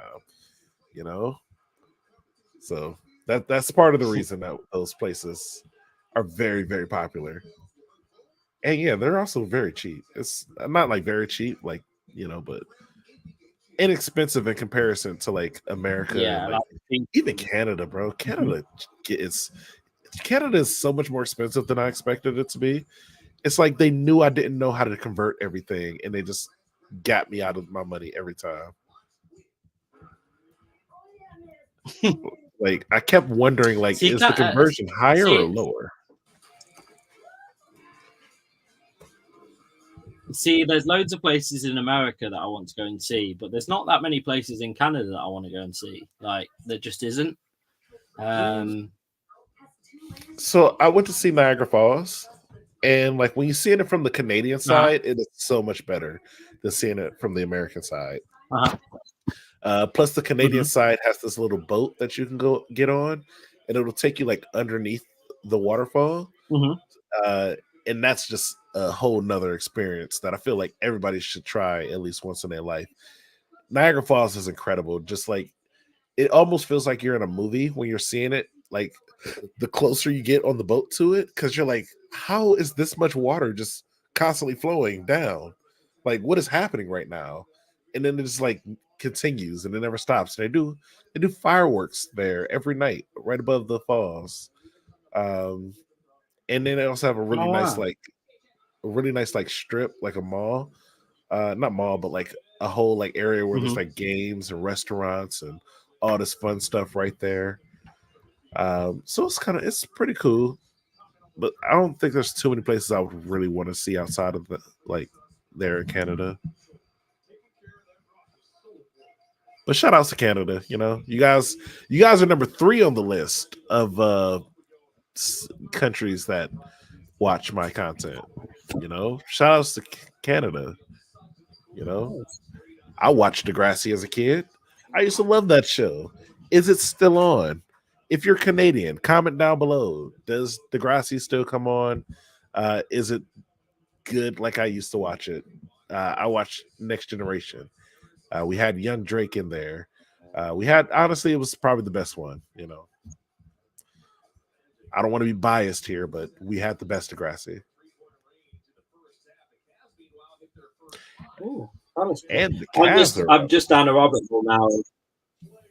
I'm just down a rabbit hole now of things that are in Cleveland. The Rock and Roll Hall of Fame looks really cool. Oh yeah, I've been there. So it's like a nice museum. I think the cooler thing that people don't really talk about is the Science Center, which is literally right next door. But the Science Center is freaking awesome. Yeah, it looks really good. And they also have the IMAX theater there. Have you ever been to an IMAX theater? It's kind of like no, I don't think so. it's almost like a 4D experience, I want to say, where it's like you're in a seat. The seat itself kind of like moves and stuff like that. They also have like little like sound things in them and like little like air jets and stuff. So it kind of gives you that little additional experience. And then they have a huge freaking screen that's angled, kind of like curved a little bit. So it feels like it gives a lot of like dynamic movement to it. So if you watch a movie in that thing, you will feel like you're like, there will be a lot of moments where you feel like you're in the movie or like in the experience. When I was a kid, they used to take us there a lot and have us watch like nature documentaries there. And like those were crazy. But yeah, what'd you say? Is it like the ones that like they shoot water at you if there's like water in the film and stuff? They don't actually shoot water at you, but they will have like they'll have additional sounds that make you feel like, you know, water is near you or like wind is like right next to your ear, you know, like they'll have those because I think they have like speakers inside the chairs, so it really helps with that. Yeah. And again, the chairs kind of slightly move, so like if they used to have these one where it starts off where like you're in the air, but you kind of feel like you're actually in the air because like you hear the wind, you kind of feel it a little bit, but also like your chair is rocking in the right motion of the thing. It's just like one of the craziest experiences. If anybody in the comments, go to an IMAX theater if you can, at least once in your life. Honestly, nothing like it. I haven't really been to a movie in forever though. I'll be honest. I haven't been to a theater since the great pandemic of 2020. Dang, should I go to a movie theater, guys? Oh, actually, I'm lying. I went on a date like 2 years ago. We went to see a movie. It wasn't that great. They did let me order like a whole restaurant's amount of food from my chair though. And I thought that was an interesting experience. Like they didn't take orders like when you go up, like at the little, let me grab my popcorn and stuff like that. They didn't have one of those. You literally walked into the theater and they were like, all right, here's your ticket. Go take your seat. Somebody will be with you to take your order. And I'm like, at a movie? And it was like right before the lights went dark, you know? They just had a guy come around like, all right, what do you guys want? Here's a menu. No, they didn't even give you a menu. You have to freaking download the menu from a website and then tell him what you wanted from it. Like, okay, bro. You know, and I think I got like some ribs or something and like all this other crazy stuff. And yeah, they brought it to my seat. And I was like, I really kind of wish they just had it normally where I could just order this from the stands, you know, before the thing. Cause it took way longer than it should have. And by the time I got it, the movie was already kind of starting. I was like, bro, I already made it here early. I could have just been ordered my stuff. All they had was a bar. That was the only thing I could have like ordered myself before the thing was from a bar.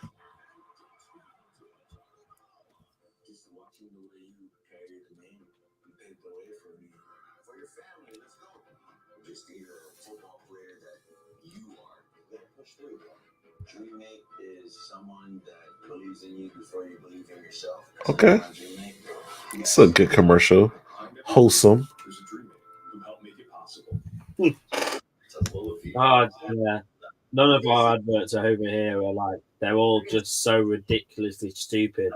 Like, I watch all the adverts, like, American adverts are really good at like selling you the product that like the advert is about.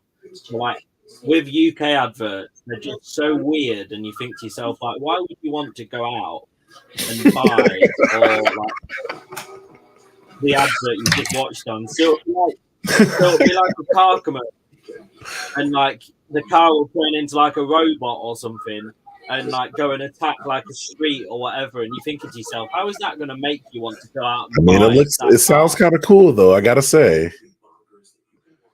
Yeah, it's just they're just. I don't think because honestly, I don't think anyone in the UK really watches adverts anymore because they're just like kind of most of our like TV is watched on demand. Like they did a survey to how much people actually watch TV in real time or on demand, and most people watched more on demand TV like the day after or whatever than they did real TV like in real time. I will say, I think we just have in America a little bit too. I think we have too many food commercials, and I can say that as a big guy myself. There are so many food commercials in America, and here's the thing: I'm gonna get hungry. So, like, they know what they're doing. They know what they're doing. You can see like 10 McDonald's commercials in a row sometimes. Like, damn it. Yeah, see, that's the thing. Like when that's the big culture shock when people from the UK go over to America. Like the portion sizes, the difference is huge. Like, you just go in, you just eat so much because like the portion sizes that you get when you go to a restaurant is just like so different. Yeah, it do be like that. But But then one aspect, we be getting that good in food, one aspect, you're getting more food for your money. All right, the game's back on. We got Donovan Mitchell about to go crazy again. We in the second half. We got about 9 minutes left in the third quarter. Strus just throwing it up. Okay, Strus.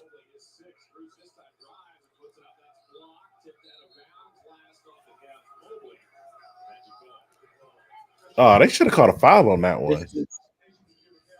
Kind of crazy they didn't get a foul call. I don't think you've ever watched an NBA game like that's going so like that's felt like it's gone so fast. Hey, man.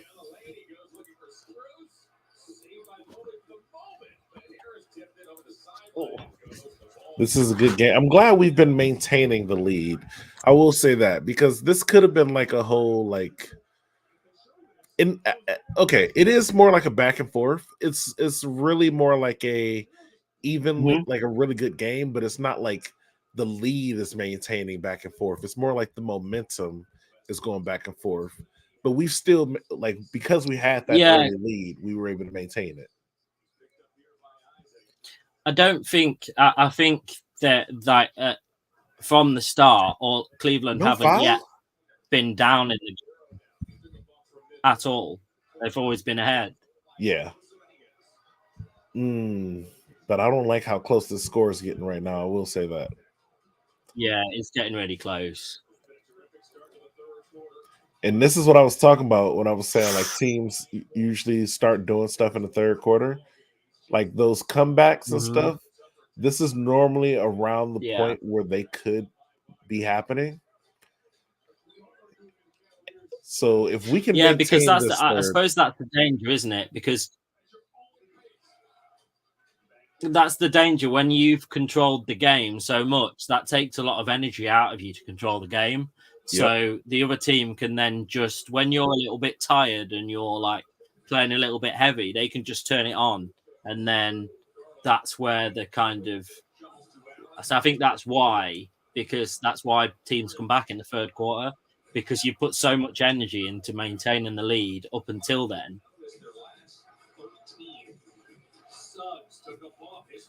No, I get that. Oh, shit. No, come on, guys. What are you doing?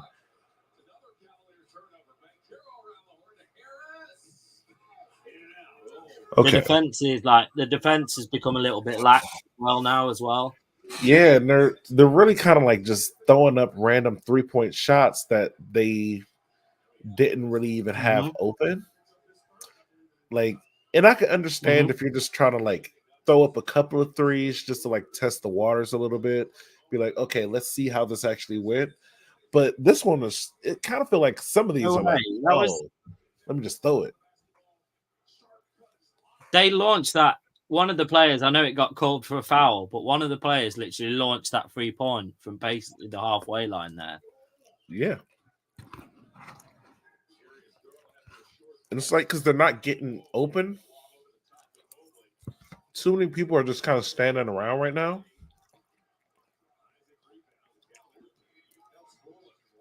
It looks like when you're it reminds me when you play in the NBA game and it's just that my career mode when you're just controlling the one person and you're looking at it, you're standing at the edge of you're standing at the edge of the D, like, right, come on, someone make a run so I can pass. And then no one does. In the same position. You're like, right, pass it to you now. and then you have to, so because you've got no passes to make, you have to run into the circle, try and lay it up, but then you just get blocked and get called on a bad shot every time because like your team isn't working. I was gonna say try to get fouled or something too. Yeah.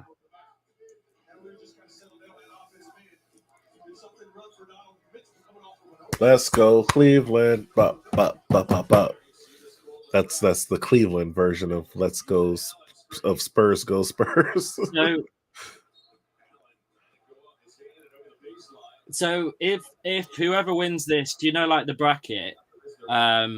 So in terms of who wins this round, who do they play next? If they were to, let me take a look at the bracket. If we win, then we will go against the winner of the Celtics versus Miami. Okay. Which, I would be a little bit nervous against the Celtics this year. If this was last year, I would not be worried about the Celtics. I'd be like, oh, the Cavs got the Celtics last year. This year, I may actually be a little bit worried if we match up against the Celtics. It could be worse, though. You could be against, at least it's... Oh, no, sorry, they are. No, that is the worst because the Celtics have the best record in the East, don't they? Yep. The Celtics are the number one team, not only in the East, but in the entire NBA. So, like, they have the best record of any team. They've won 64 wins to 18 losses. That is incredible. Wow. That is, very, very much like if they don't win the championship, then like, what's going on? Like the only team I think that is going to beat them for real is Denver. So, but it would be nice if the Cavs took them to a long series or shit. If we won that series.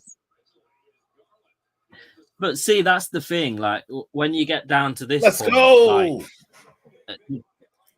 The playoffs have a good the playoffs are a good leveler because you can have the best season possible, but if you fall apart in the playoffs, that season means for nothing. So like, it's a good leveler. It's whoever's more up for it. Form kind of goes out the window a little bit because you just have to play the matches that are in front of you, and the season doesn't mean anything at this point. Yeah. Plus, it's like in the regular seasons, teams don't have as much ability to scheme for you specifically, like they can in the playoffs.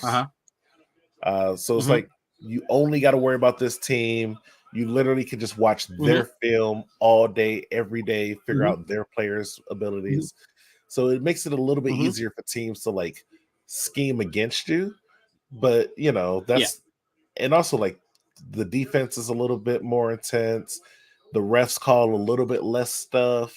So if you really have to get adjusted to it, I think it like from watching it, I think it's like the difference between like the regular season is like watching college basketball, and then like the playoffs is like watching actual like NBA basketball.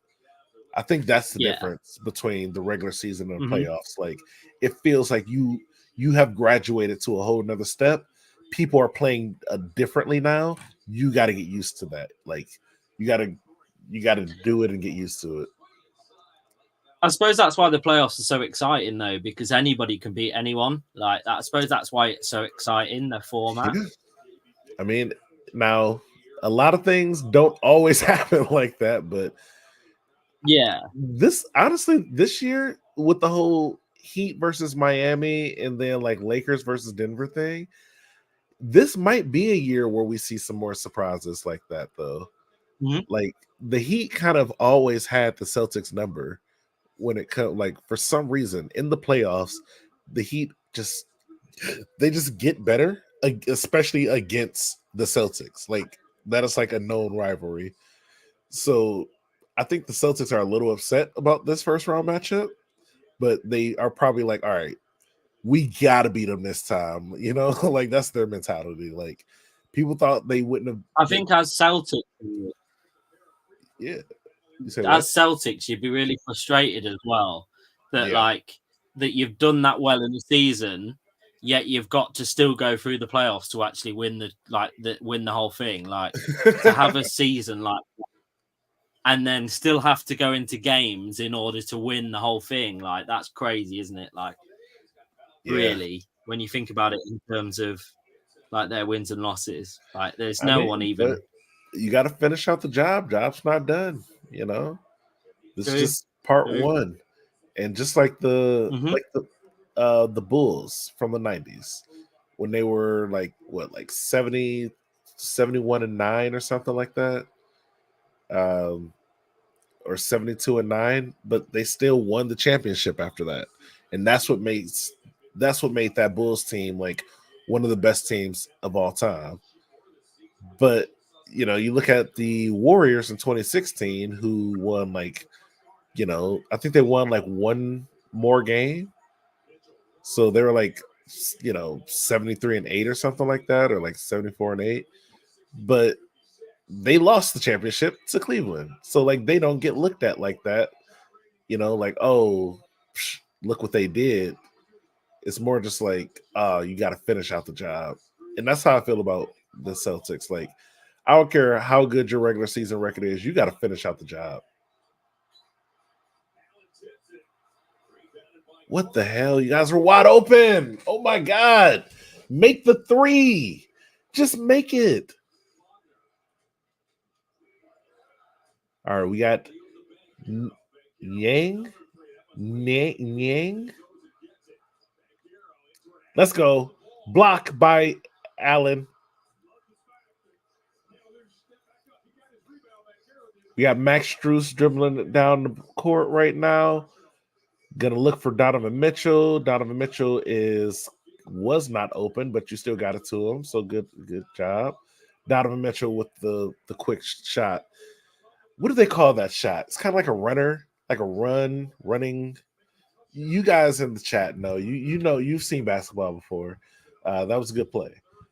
We got Pablo coming down. All right, this random. What's that? Shrugs shooting like that. Don't do that. Well, yeah, keep doing that because it missed. Got Max Strus coming back down. Looks like he's looking for Jared Allen. Jared Allen's looking for anybody else because he is not that guy. And bam, there we go. There we go. There we fucking go. Look at Tristan Thompson on the court trying to give people dap like he was doing some stuff. You know what I love about Tristan Thompson? Only player I could ever think of to get suspended for doing steroids in the NBA, and he didn't even play great. Didn't play great. Like he had like one game where he was like over 10 points, and they were like, "Is he on steroids?" Like he's playing really good for being him. Like, but shout outs to him. He was commentating. He was like a commentator for like a year and then came back into the league and was still like, all right, I can at least play on the bench.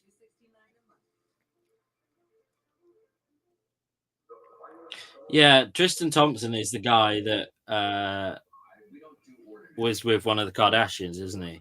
Oh, no. Yeah, he was. No. Somebody else, Thompson. No, he was. Oh, yeah, so it is. Because the only reason I know about him is because my ex-girlfriend got me to watch some of the Kardashians, who obviously was involved in that because he's had children with her and stuff, hasn't he? So that's why I knew the name when you were saying it. I know that name from somewhere. It's so Basically, crazy. is a cheat. But that's, Like, I don't think I've Yeah, ever basically, dated a girl yeah. who actually watched the Kardashians before. yeah, I certainly don't miss watching it. It was a load of shit. Like, I That definitely whole watched some family is trash just TV with my ex-wife, but like the Kardashians was never one of them. yeah. That's another. It's another level of trash TV. Like it just is. Like, I watch some weird stuff, but nothing as weird as that. I do remember like 3 years ago, I dated this chick and we watched like a marathon of Jersey Shore for no reason. Like every episode. Yeah, I don't even. Yeah, I don't think that's that bad though. Like that's okay. That's I don't know. watchable. Jersey Shore is kind of wild. Like that show was kind of crazy. Like looking back on it, I was like, oh, it's not that bad. But then I remember watching the marathon of it. And I was like, dang, they really fought a lot in that first season. Like they were literally just getting drunk and fighting every day. Like Yeah, that's basically all it is. Like we had around that time that that was on, we had one in the UK that was basically under the same premise, and all they would do is go out drinking, sleep with each other, and then wait, just is fight. that like the And that's all they Gordy would show do. or something? Like Yeah, Geordie Shore, yeah. Geordie Yeah, Shore. so Okay. it's on around the same time as when Jersey Shore was on, because they're basically both. What is a Gordy? So a Geordie is someone that lives in Newcastle in the UK. So they just live in like a particular city in the UK. So yeah, that's basically all they did is they went out, drank, slept with each other, slept with other people, and then just fought with each other, and that was literally all it was. Yeah, that sounds like Jersey Shore. Yeah, it's still ongoing now. I think it's like 14 or 15 seasons in now at this point. Dang. And, why would they keep? Are they the same cast? No, they've changed. The cast has changed an awful lot.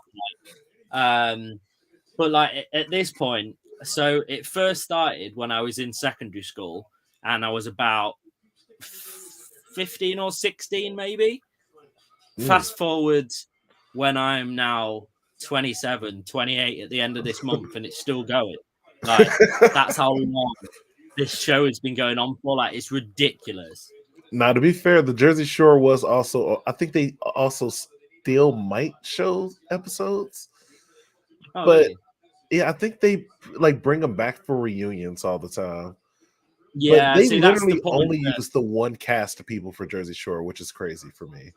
Yeah, that's mental. Like, see, they do keep doing like, in terms of them being in a house and all living together now, they don't do that. They just tend to get the people that was there from the very start and kind of see what they're doing in their life now. Yeah. Like, they've all had kids and stuff, and they've become responsible people. Yeah, now. that's what they're doing for the Jersey Shore now. It's kind of crazy. Like, just let it go. Mental.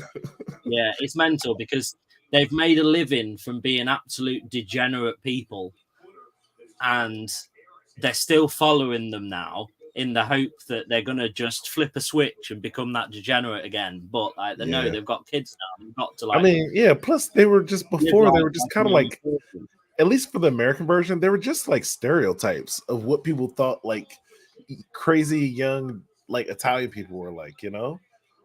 And it's like, I would kind of feel, if I was Italian, I'd probably feel a little bad. Like, get this out of here. We don't all act like that. We're not like that for real. Yeah, I do live with my mom, but she's, you know, I don't want to say it too quickly, but at this point, it's going to take an awful lot for Orlando to get anywhere close back into this game because calm down. We don't want to say that yet. It's only a 12 point. No. There's only 14 points up, and we still got one more quarter to go. Yeah, but 14 points in a quarter is a lot. Like, if you're losing that at half time, you would go, yeah, that's possible to bring it back. But in a quarter, that's just going to be like, it's quite hard to bring back. Happy holidays. Not impossible, but really hard to.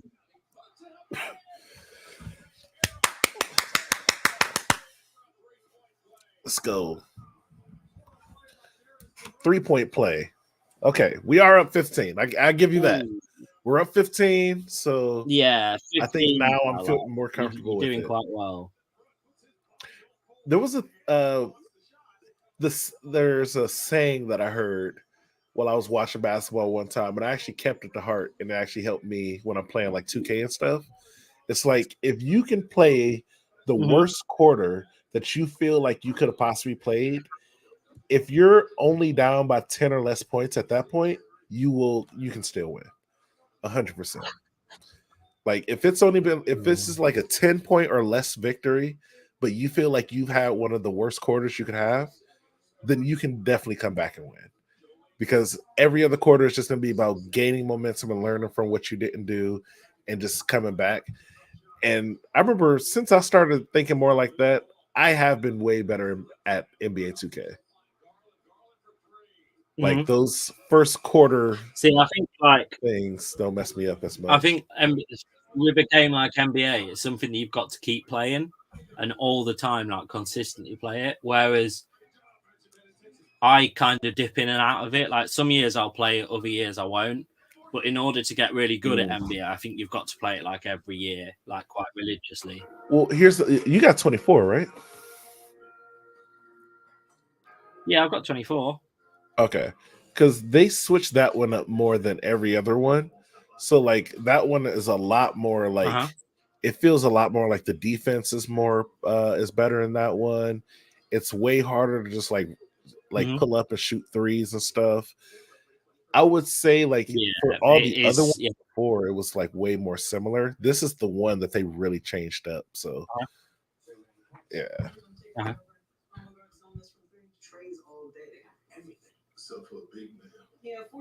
Yeah. There's a couple of big wrestling pay-per-views on this weekend. TNA have got one this evening. And then AEW have got one Sunday. So it's a lot of wrestling going on as well. Hey, if you guys want me there, just let me know. Guys, make sure you go subscribe to the Wrestle Dogs channel. Wrestle Dogs, DAWG S. No, does he put a Z in there? I should know this, guys. No, that's it. Yes, S. No, it's it. That's it. Yeah, I had it right the first time, guys. Go subscribe to Wrestle Dogs. Great content. I'm pretty sure he just put out a video like last night. So go watch that. Yeah, Carl put out one last night about the bloodline. Yeah, I think last night's one was. Yeah. Is this the downfall of the bloodline? Well. I don't know, but he knows. Figure it out. Watch the video. Also, watch the Wrestling's Biggest Villains. That's a good one. Yeah, I need to watch that one. But yeah, that one's doing really well because the bloodline, because it's quite relevant to all the things that are happening now. That's actually got 1,000 views, and that's only been up a day. So that one's going really well. Hey, shout out my dog. Oh, hold on, let me share this. Hold on, let me share this right quick. I'm gonna get back to the game in a second, guys. Just want to give a little bit of shout out to our dog, the Wrestle Dog, Kyle. Big shout out. Now. Look at that. My bro getting 1,200. Everybody watched the video. All his subscribers watched this one except for 100 people. You know what? We're gonna forgive them for now. You know, they didn't have time to watch it yet. The other 100 are gonna watch it. You know what? All of these, everyone who's watching this, go watch it as well. We'll go support him. Subscribe to his channel, Wrestle Dogs. You see it. You see the dogs. You see the wrestling. All right. Now, you'll be catching up with us soon. Right. Back to the game. I'm trying my best, man. I'm trying my best.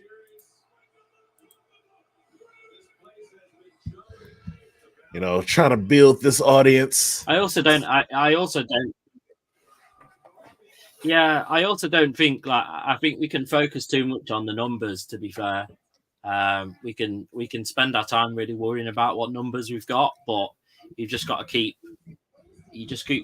keep plugging away at what you're doing and just yeah, everything comes in time. Like, Let's go. Yeah, that's we're true. just like we're just exceptional circumstances. Like, our growth has been like so quick, whereas like it doesn't always happen like that. I just think we're just an exceptional circumstance, because like when you've only got 63 videos on your channel, like it's not very often that people with 63 videos on their channel end up with like 1,200 subs. Like, so. Oh, and you know what I tried to do? Like, kind of, like I saw there's a couple of channels that react to wrestling videos and stuff, like some bigger channels. I've tried to send out a couple of those videos to those channels just to see if they'll react to them as well. You know, help get a little bit of like subscribers from that.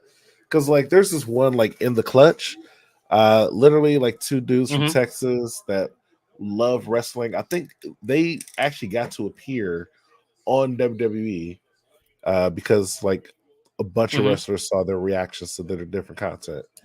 And I'm like, oh man, I gotta send them some videos from the Wrestle Dogs channel so they can like, you know, just check them out. You know, I'm sure they're gonna love his content. So just gotta get them to see it.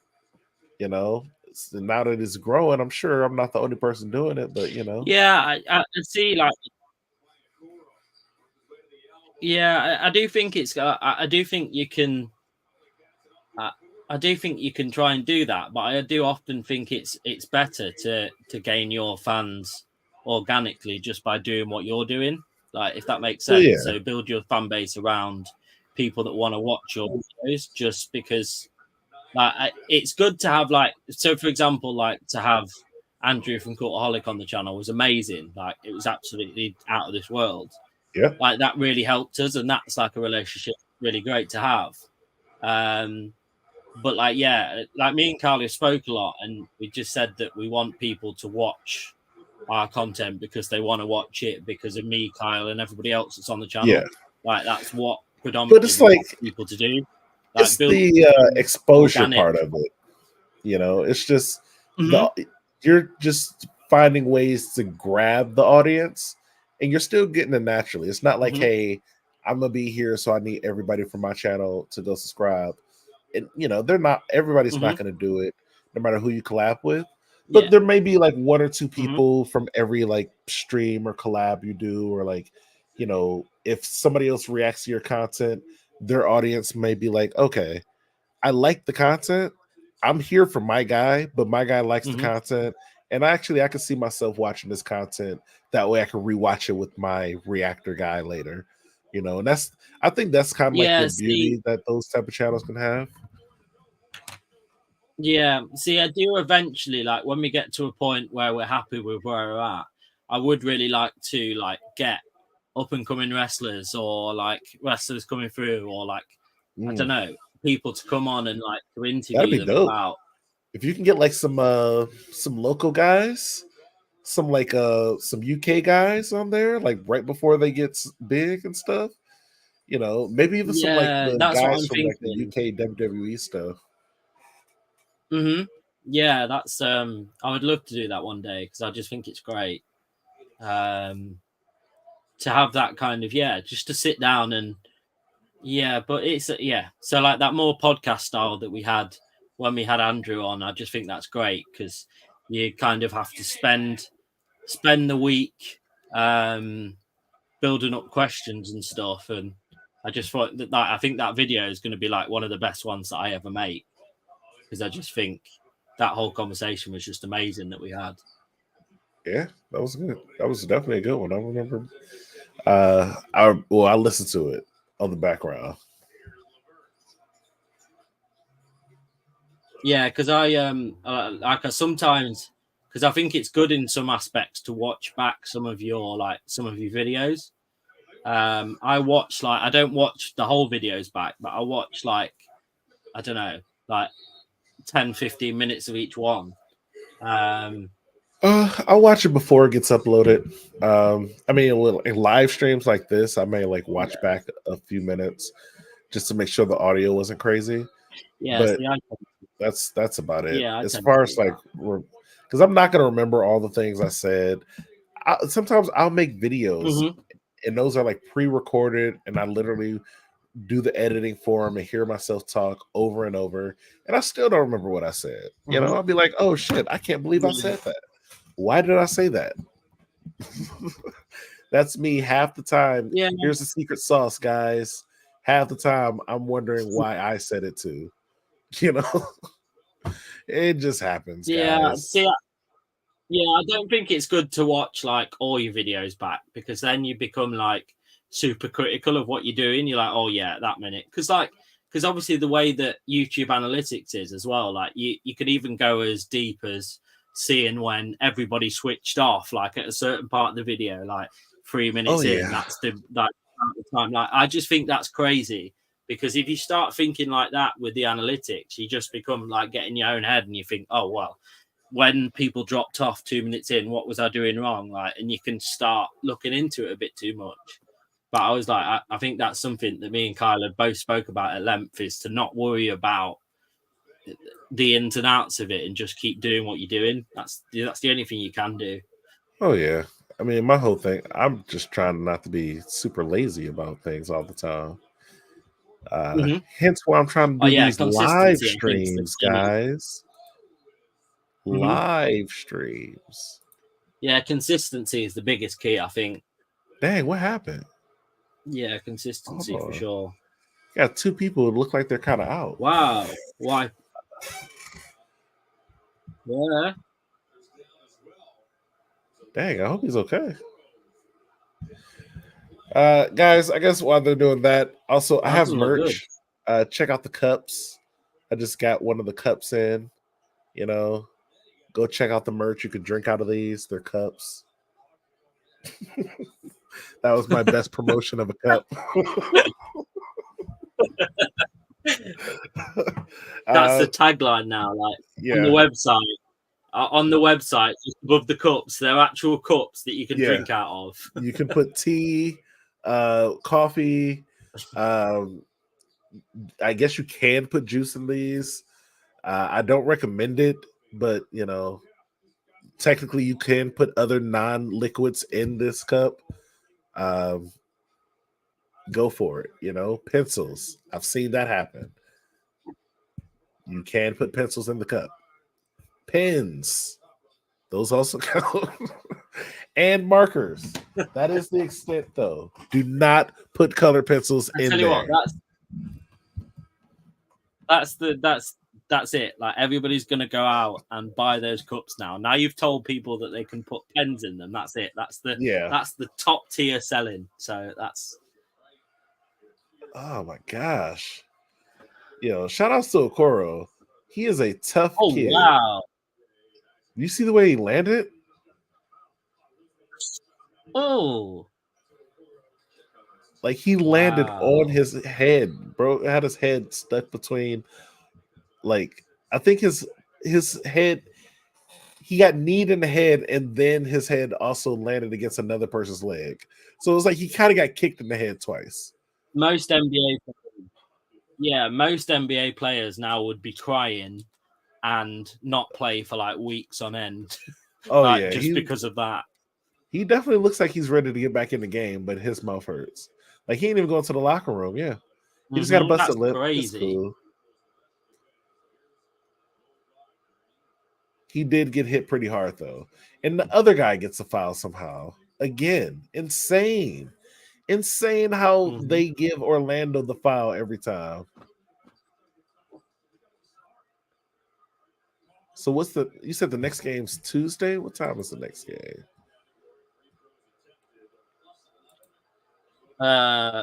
12 o'clock our time, so that means it's 6 or 7 yours. Okay, I'll be fresh off of work.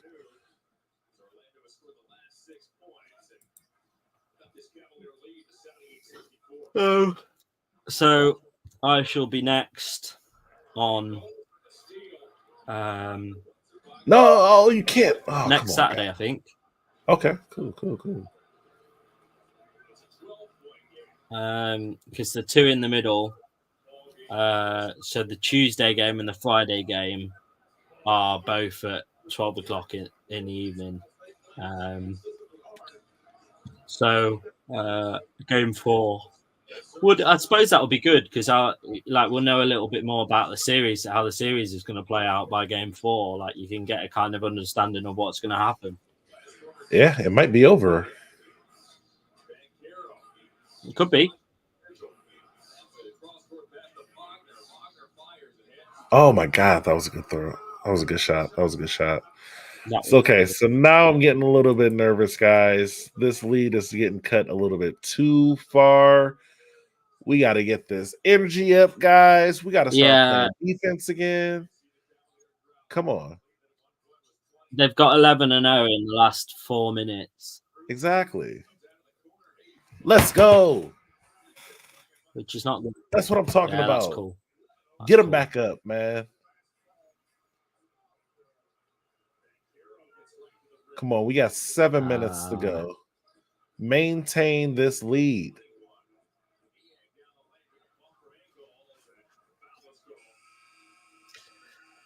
Let's go. Right, at this point, you've got to be scoring every single, you've got to be scoring every single time you go up to the basket for sure. So this is where, as a coach, I would call a timeout. Okay, they did. Because okay, you got Donovan Mitchell is in there. Okay, so you got to give Donovan Mitchell a little bit more of the ball. And I know you also want to let other people get their momentum and get their shots up. But at this point, we kind of need to lock down and just really focus on what we know or what we're good at, which is making sure Donovan Mitchell can go off from not from the three, It feels like they want to go for threes, but it's like they know they can't. You got to go for 2-point shots. Y'all already got a 9-point lead. It is the end of the fourth quarter. You guys have to go for the most makeable shots and make them go for the threes, Let them go for the difficult shots that we don't know if they can make or not. Let's not make us try to work harder than we need to work to maintain the lead. When maintaining the lead can be easier. So this game's just a little bit too close for my liking. Especially since we were up 20 literally 5 minutes ago. You can't let that happen. You can't let that type of dysfunction keep going on. You gotta nip that right now.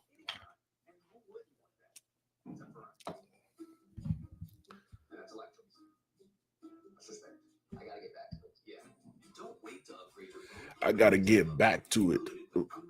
Gotta get back to it. Back.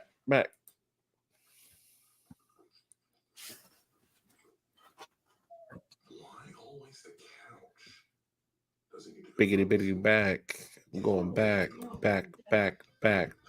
back. That's me rapping, guys. You guys never heard of that part of me before. May never hear it again. This is live stream content only, where I rap. I certainly won't rap because everybody watching this live, if I start to rap, will just go. They'll just disappear. They'll be like, "Yep, I'm not saying that." I gotta say, I'm looking at the statistics now while we're on a break, and I gotta say we did pretty good today. Yeah, we at one point, towards the start of the video, we had 17 people in at the start of the video. We've had that happen quite a few times over the course of this video. I think the highest we had at once was 25. But so far, this has got about 350 views. So we've been getting, we've had some decent amount of folks in here. Hit that like button. That's good. Comment down below, subscribe to the channel. Live streams are literally one part of what I do on the channel. that I'm actually just now trying to start getting into. Most of what I do is go check it out. I got all types of stuff, movie reactions. We go over religious stuff. We like to do a lot of different types of things on the channel here. So just did some music the other day. That was fun times.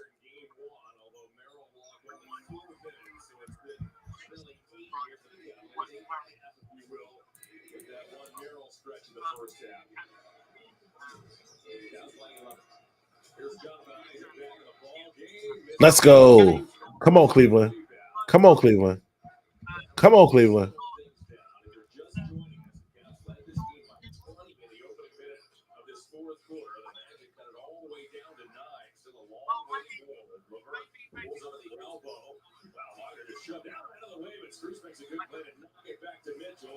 Come on, Mitchell. Do something, Mitch. Do something, big Mitch. Do it. Oh, let's go. Big Mitch in the building. Big Mitchell in the building.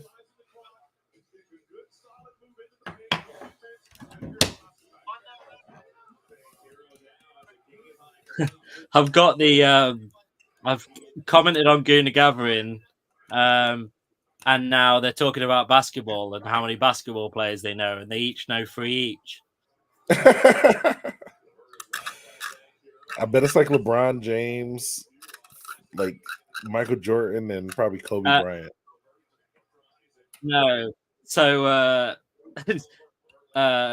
Posh said LeBron James, but then Lee said Larry Bird. Oh, wow. That's a good one. Okay. That's a callback. Lee is a little bit older, so that makes sense. That makes sense. Yeah. I'll see what the other ones they called. Magic Johnson, Kareem. Just a bunch of players from the 80s.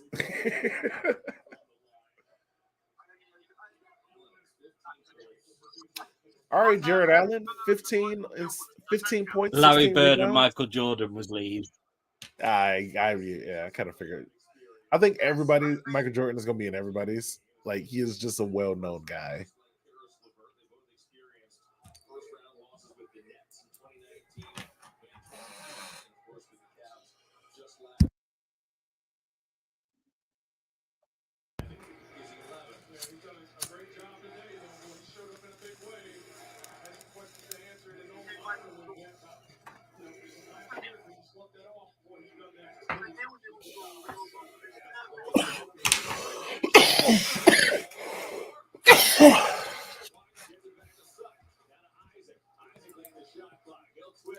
So there we go.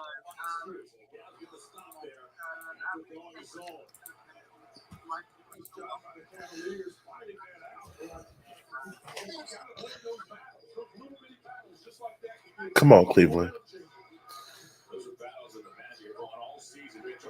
Mitchell for 3. Let's go. Mitchell for 3. You love to see it. We have by 14 in the fourth quarter. You love to see that it. Needed to go. That needed to go. Like, it was getting a little bit nervy. Yeah. It was getting a little bit nervy, and then he popped up for that shot, and I was like, that's going in, and the nerves have come off a little bit now. Exactly, man. I was a little... See, this is the thing about Cleveland, and you'll get, the more sports we watch together specifically, you'll get the understanding. Cleveland fans are not like the we fully believe in ourselves type of fans. Mm-hmm. We are we expect the worst to happen at all times because we have seen the worst happen at the times where we were excited in the past. We've gotten a lot of heartbreak in this city from sports specifically. So Cleveland fans are a little bit jaded, and I am one of them, where even until I see 30 seconds on the clock and us up by like 10 points, I don't know. Like, anything could happen because I've seen it. I've seen the Cleveland Browns, the NFL team. I've seen them be up by literally 14 points with 30 seconds left in a football game. and then they lose because they miss a field goal, try to do an onside kick.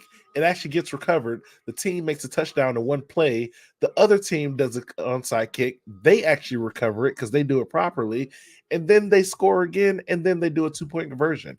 I've seen that happen where I was like, yo, we're up 30 seconds. I'm sending text messages to people like, hey, there's no possible way the Browns lose right now. They just had a great game. This is the score. And then I have to send that same person a text like, wow, can you fucking believe what just happened right now? Like, man. So yeah, I just get so nervous. See, that's one sport that I can tolerate. I can watch most sports, like even like ice hockey and stuff. I've just never been able to get into NFL just because. So the actual play is okay. It's just the amount of time they spend talking about those plays that, like, I can't get my head around. Like, that's the only thing. If it wasn't for like, because it's just they spend so long. Like, see, that's the thing why basketball is really good. Is the only real break they've got is that halftime gap, like, and then it's just like straight the way through. So I think that's why, like, people from the UK can watch basketball really easily because it's fast paced. But whereas NFL, it's so stop start that it becomes kind of unwatchable for most people in the UK because we're not used to it. Like our football, we've got like 45 minutes, 15 minutes at half time, and then it's straight away to another 45 minutes. So to get a head around NFL, it's just really hard. I was gonna say, like, for me, the only thing I don't like about soccer, for like when you guys are playing football is like I don't know the rules of it like that. So I always feel like, okay, they're running around. It feels like they're setting up plays, but I don't know them. So I don't know if this is like a spontaneous thing that they're doing right now, or if this is a set play. And it feels like, especially on the defensive end of it, where it's like I can't really tell if the defense is setting up properly or not. So it's like, is this too easy? Like they're getting a lot of like open field before somebody's really coming in, but then like, is he really coming in to defend, or is he just letting the second guy get in position to do his thing? So I guess there's like ins and outs of it. I just don't understand. I think America's style sports are very, very different to any UK-based sports as well. I think they're set up very different. Bro, do you know how to play cricket? Because if you do, to me, we got to watch a cricket game one day. I don't know what the hell is happening. So I can't play cricket, but over the last few years, I've recently got into watching it a little bit more. But I don't have a clue what's going on. I don't have the rules. I don't know the rules or anything. Okay. That could be a fun stream where we could just watch a cricket game and not have a clue what's going on. No, you know what I just saw the other day? Yeah. Damn it. What is it called? Australian rugby or something? Yeah, AFL. AFL? Yeah. I think it is. Yeah. And I was like, what is that? Nuts. And then because I thought it was just going to be rugby, but because I was like, oh, that'd be cool, like Australian version of rugby. And it's not rugby. It's like different than rugby. It's different than everything. I'm like, it felt like one of those games that like the gym teacher makes up when you're in like, elementary school or something. And they just like kept playing it. Yeah.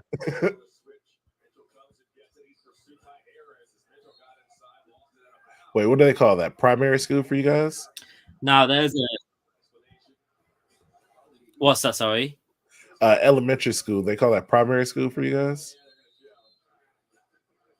So yeah, I think so. So we start in primary school when we're like children, and then we go to secondary school when we're like 15 or 16. Yeah, or around that age. Yeah, so for us, primary school is elementary, and then like 15 is like high school.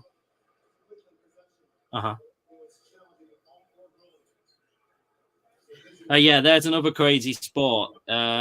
So there's something called Gaelic football, It is it's an Irish team sport, and it's a combination between rugby and football all at the same time. Wow. Yeah, that is a mental one. That is a crazy one. There is also, believe it or not, there is actually now a national championships for pillow fighting. What? There is a national pillow fighting championships. Why? I don't know. I just saw this crazy It's Russian generally like a UFC league where it's like ultimate fighting, but they let anybody fight anybody. And I think they let them drink and stuff too. It's called like the circus or something. There is also, have you seen the like where they just stand face to face and just like slap each other? Have you seen those ones? Oh yes, I've like, seen that's just those. Crazy. Yeah. I just find this so like. I just find it so stupid though to injure yourself that much. Just to like, it just doesn't make any sense to me. Yeah, these are those dumb niche sports that like these aren't actually sports, but they're like crossing the line of like what a professional sport even is at that point. I don't know if you can see it, but that is the National Pillow Fighting Championships. Oh my god! They have like a full ring and everything. Why do they even need a ring for that? You guys are hitting each other with pillows. Does the ring help? Yeah, it apparently it's an intense, fast-paced and all-age-friendly combat. Well, I mean, it can't be all age. I've never seen it myself, but well, I guess you can't do like age versus different ages, but like, will they have weight classes at that point? I don't know. They had in this fight, they've got 3 rounds, a minute each round. Yeah.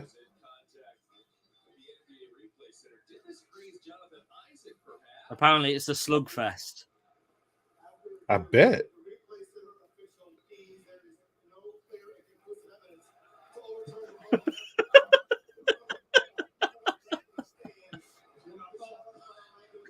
Oh, I'm going to send you that. That is amazing. I don't know how people can take this seriously, but...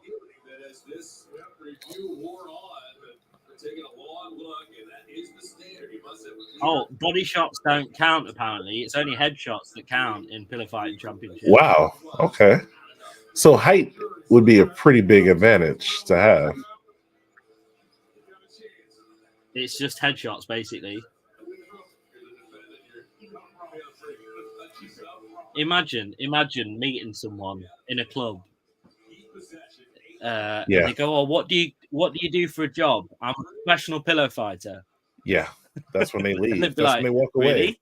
Like, yeah, that's when they walk away from you, and they're like, "Don't ever leave." How did you afford to even get into this club? Is the real question. I wonder how much they get paid. That's what I would wonder. Like, are the paychecks big in the pillow fighting league? Like, I doubt it because when I look around the crowd, there's about 5 people watching it. That makes sense. I would imagine 3 of those people didn't even know what they walked into. They just kind of stayed. Probably 2 of them are the family members of one member. Oh yeah. The other 2 are the. They're just friends who are like, "Oh, they invited us here. Why? There's gonna be a fighting? Oh, a boxing match? Something like that." No, pillow fighting. Like, what? It's just funny when you're just like, "Hey guys, we're professional pillow fighters." Is it? I would think it was like wrestling, where it was like, okay, so is this like script, like, you know, like we already know who's gonna win this? Like, what's happening with this? Oh my god! Do you guys get a championship belt? There is a sport. There is a sport in Finland called wife carrying, and basically it's a contest of male competitors where they carry their wife to the finish line, and that's a genuine sport. You know, I would have so many questions about that though. Like, do I get more points if my wife is bigger? you know, because at that point you just got to get a skinny wifey, and it's like, okay, you just won every year. Like, you know, my wife weighs like 98 pounds or something, and then like one of those wives that are like, bro, if you just got a wife that was like a little person, you would win every single year. Like, yeah, she weighs less than 100 pounds. And she could like just sit right on my shoulders or something, really easily. Toe wrestling, that's another one. That's weird. That feels like somebody just had a foot fetish and just wanted to like show other people. There used to be a sport in the UK called shin kicking, where they would just try and kick each other's shins. Why? Why even do that? Like, that just sounds like who's gonna hurt each other. Like, wouldn't you just break a bone at that point? Probably. Oh my god! Accidentally hitting your shin is like insane. Having somebody else purposely do it, like, I couldn't do it. I would be like, you know what? I quit. Like, ostrich racing. Well, now you got to catch an ostrich, so that's you've got to just sit on the back of an ostrich, and I don't think they like that either. I don't imagine they don't enjoy that. What? There's something called chess boxing. So that was 8. Let's go, Cleveland. So you have to be skilled at both chess as well as boxing. So there's alternative rounds of 2. So one round you play chess, and then the other round you beat the shit out of each other. It's like I'm decent at chess, but not good enough to be like, all right, let's fight each other and then play chess. Like, I don't think my head would be in the game. I don't think I'd be in the right mindset to play chess after boxing. That might just be me, though. Yeah, no, I don't think I can't do either, so I'd be pretty screwed. Like, I've never been in a boxing ring, but I have been in a fight before. But that was like I'm 33 now. Like, that was all fights I've ever been in my life were at least like 20 years ago at this point. So, in Australia, they do something called a cardboard tube fighting league. So, like, they get various toilet rolls holders, and that was ace. That was such a good thrill. Crazy.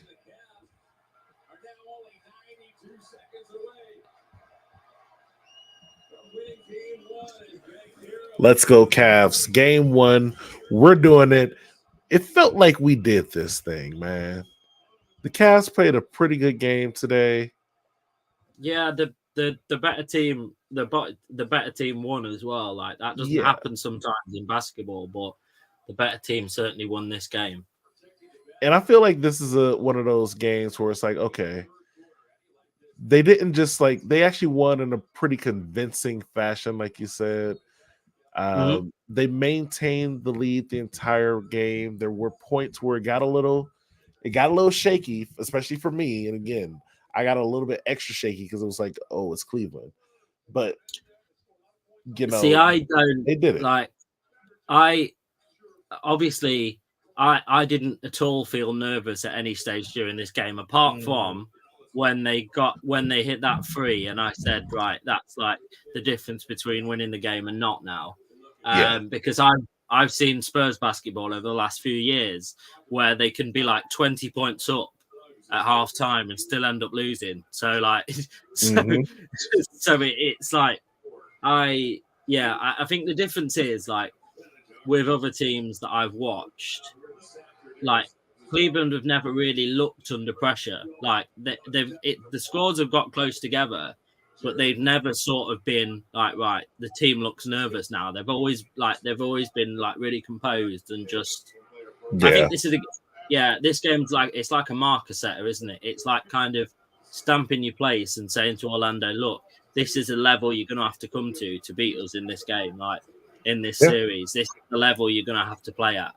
And unfortunately, I feel like this is kind of like how it was last year, because last year the Cavs had to play the Knicks, and it was the Cavs' first time being in the playoffs. Like, going against a good team that was pretty much the same position. And then we had to deal with that. And it was like, okay, that was our year of experience. We had to get that experience to learn how to play better and use that as fuel for this year. And I feel like that's what Orlando's got to do. We got to be there. We got to big brother them right now. Yeah, you've also got to realize. Even though this is it's been a convincing win, it is only the first game. So you can't it's only game one. Yourself, you've got to just forget about this game. Yes, you've won it well, but you've got to kind of put it to one side and next game. So every game in a series of games is as important as the other one. Every game you've got to be. Shout outs to our Cleveland Cavaliers. They did the thing today. Final score 97-83. We did it. That was a good victory. You know what, Sam? Oh wow, that's a good stat. So 17-1 record when winning the first game. Yeah. That is a stat and a half. Pretty good stat right there. Let's see. Game flow, the Cavs were in control pretty much this whole time. Good shot selection. Yeah, I think they were. There was. Just pulling up some team stats for the people here. Donovan Mitchell, 30 points tonight. Did pretty good. He didn't feel like he had 30 points, but I feel like that's the thing about Donovan Mitchell. He'd be kind of having a sneaky, crazy 30-point game, and it don't even feel like it. It just feels like he was there. Jarrett Allen, 18 and 15. 18 rebounds, 15 defensive rebounds. And Darius Garland, 8 assists. Now we need to calm down on those turnovers. He did have 5 turnovers, but he did have 8 assists.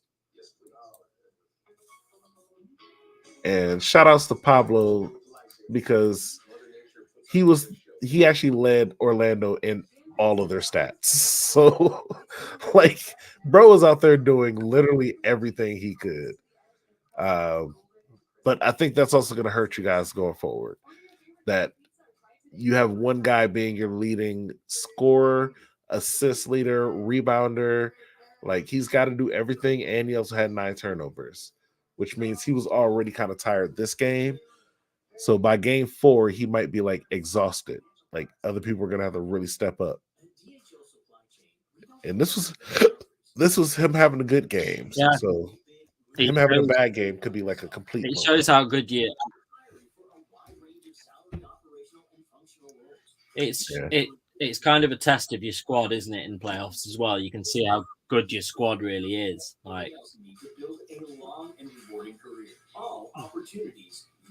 Yeah. Yeah, we had a good stream today.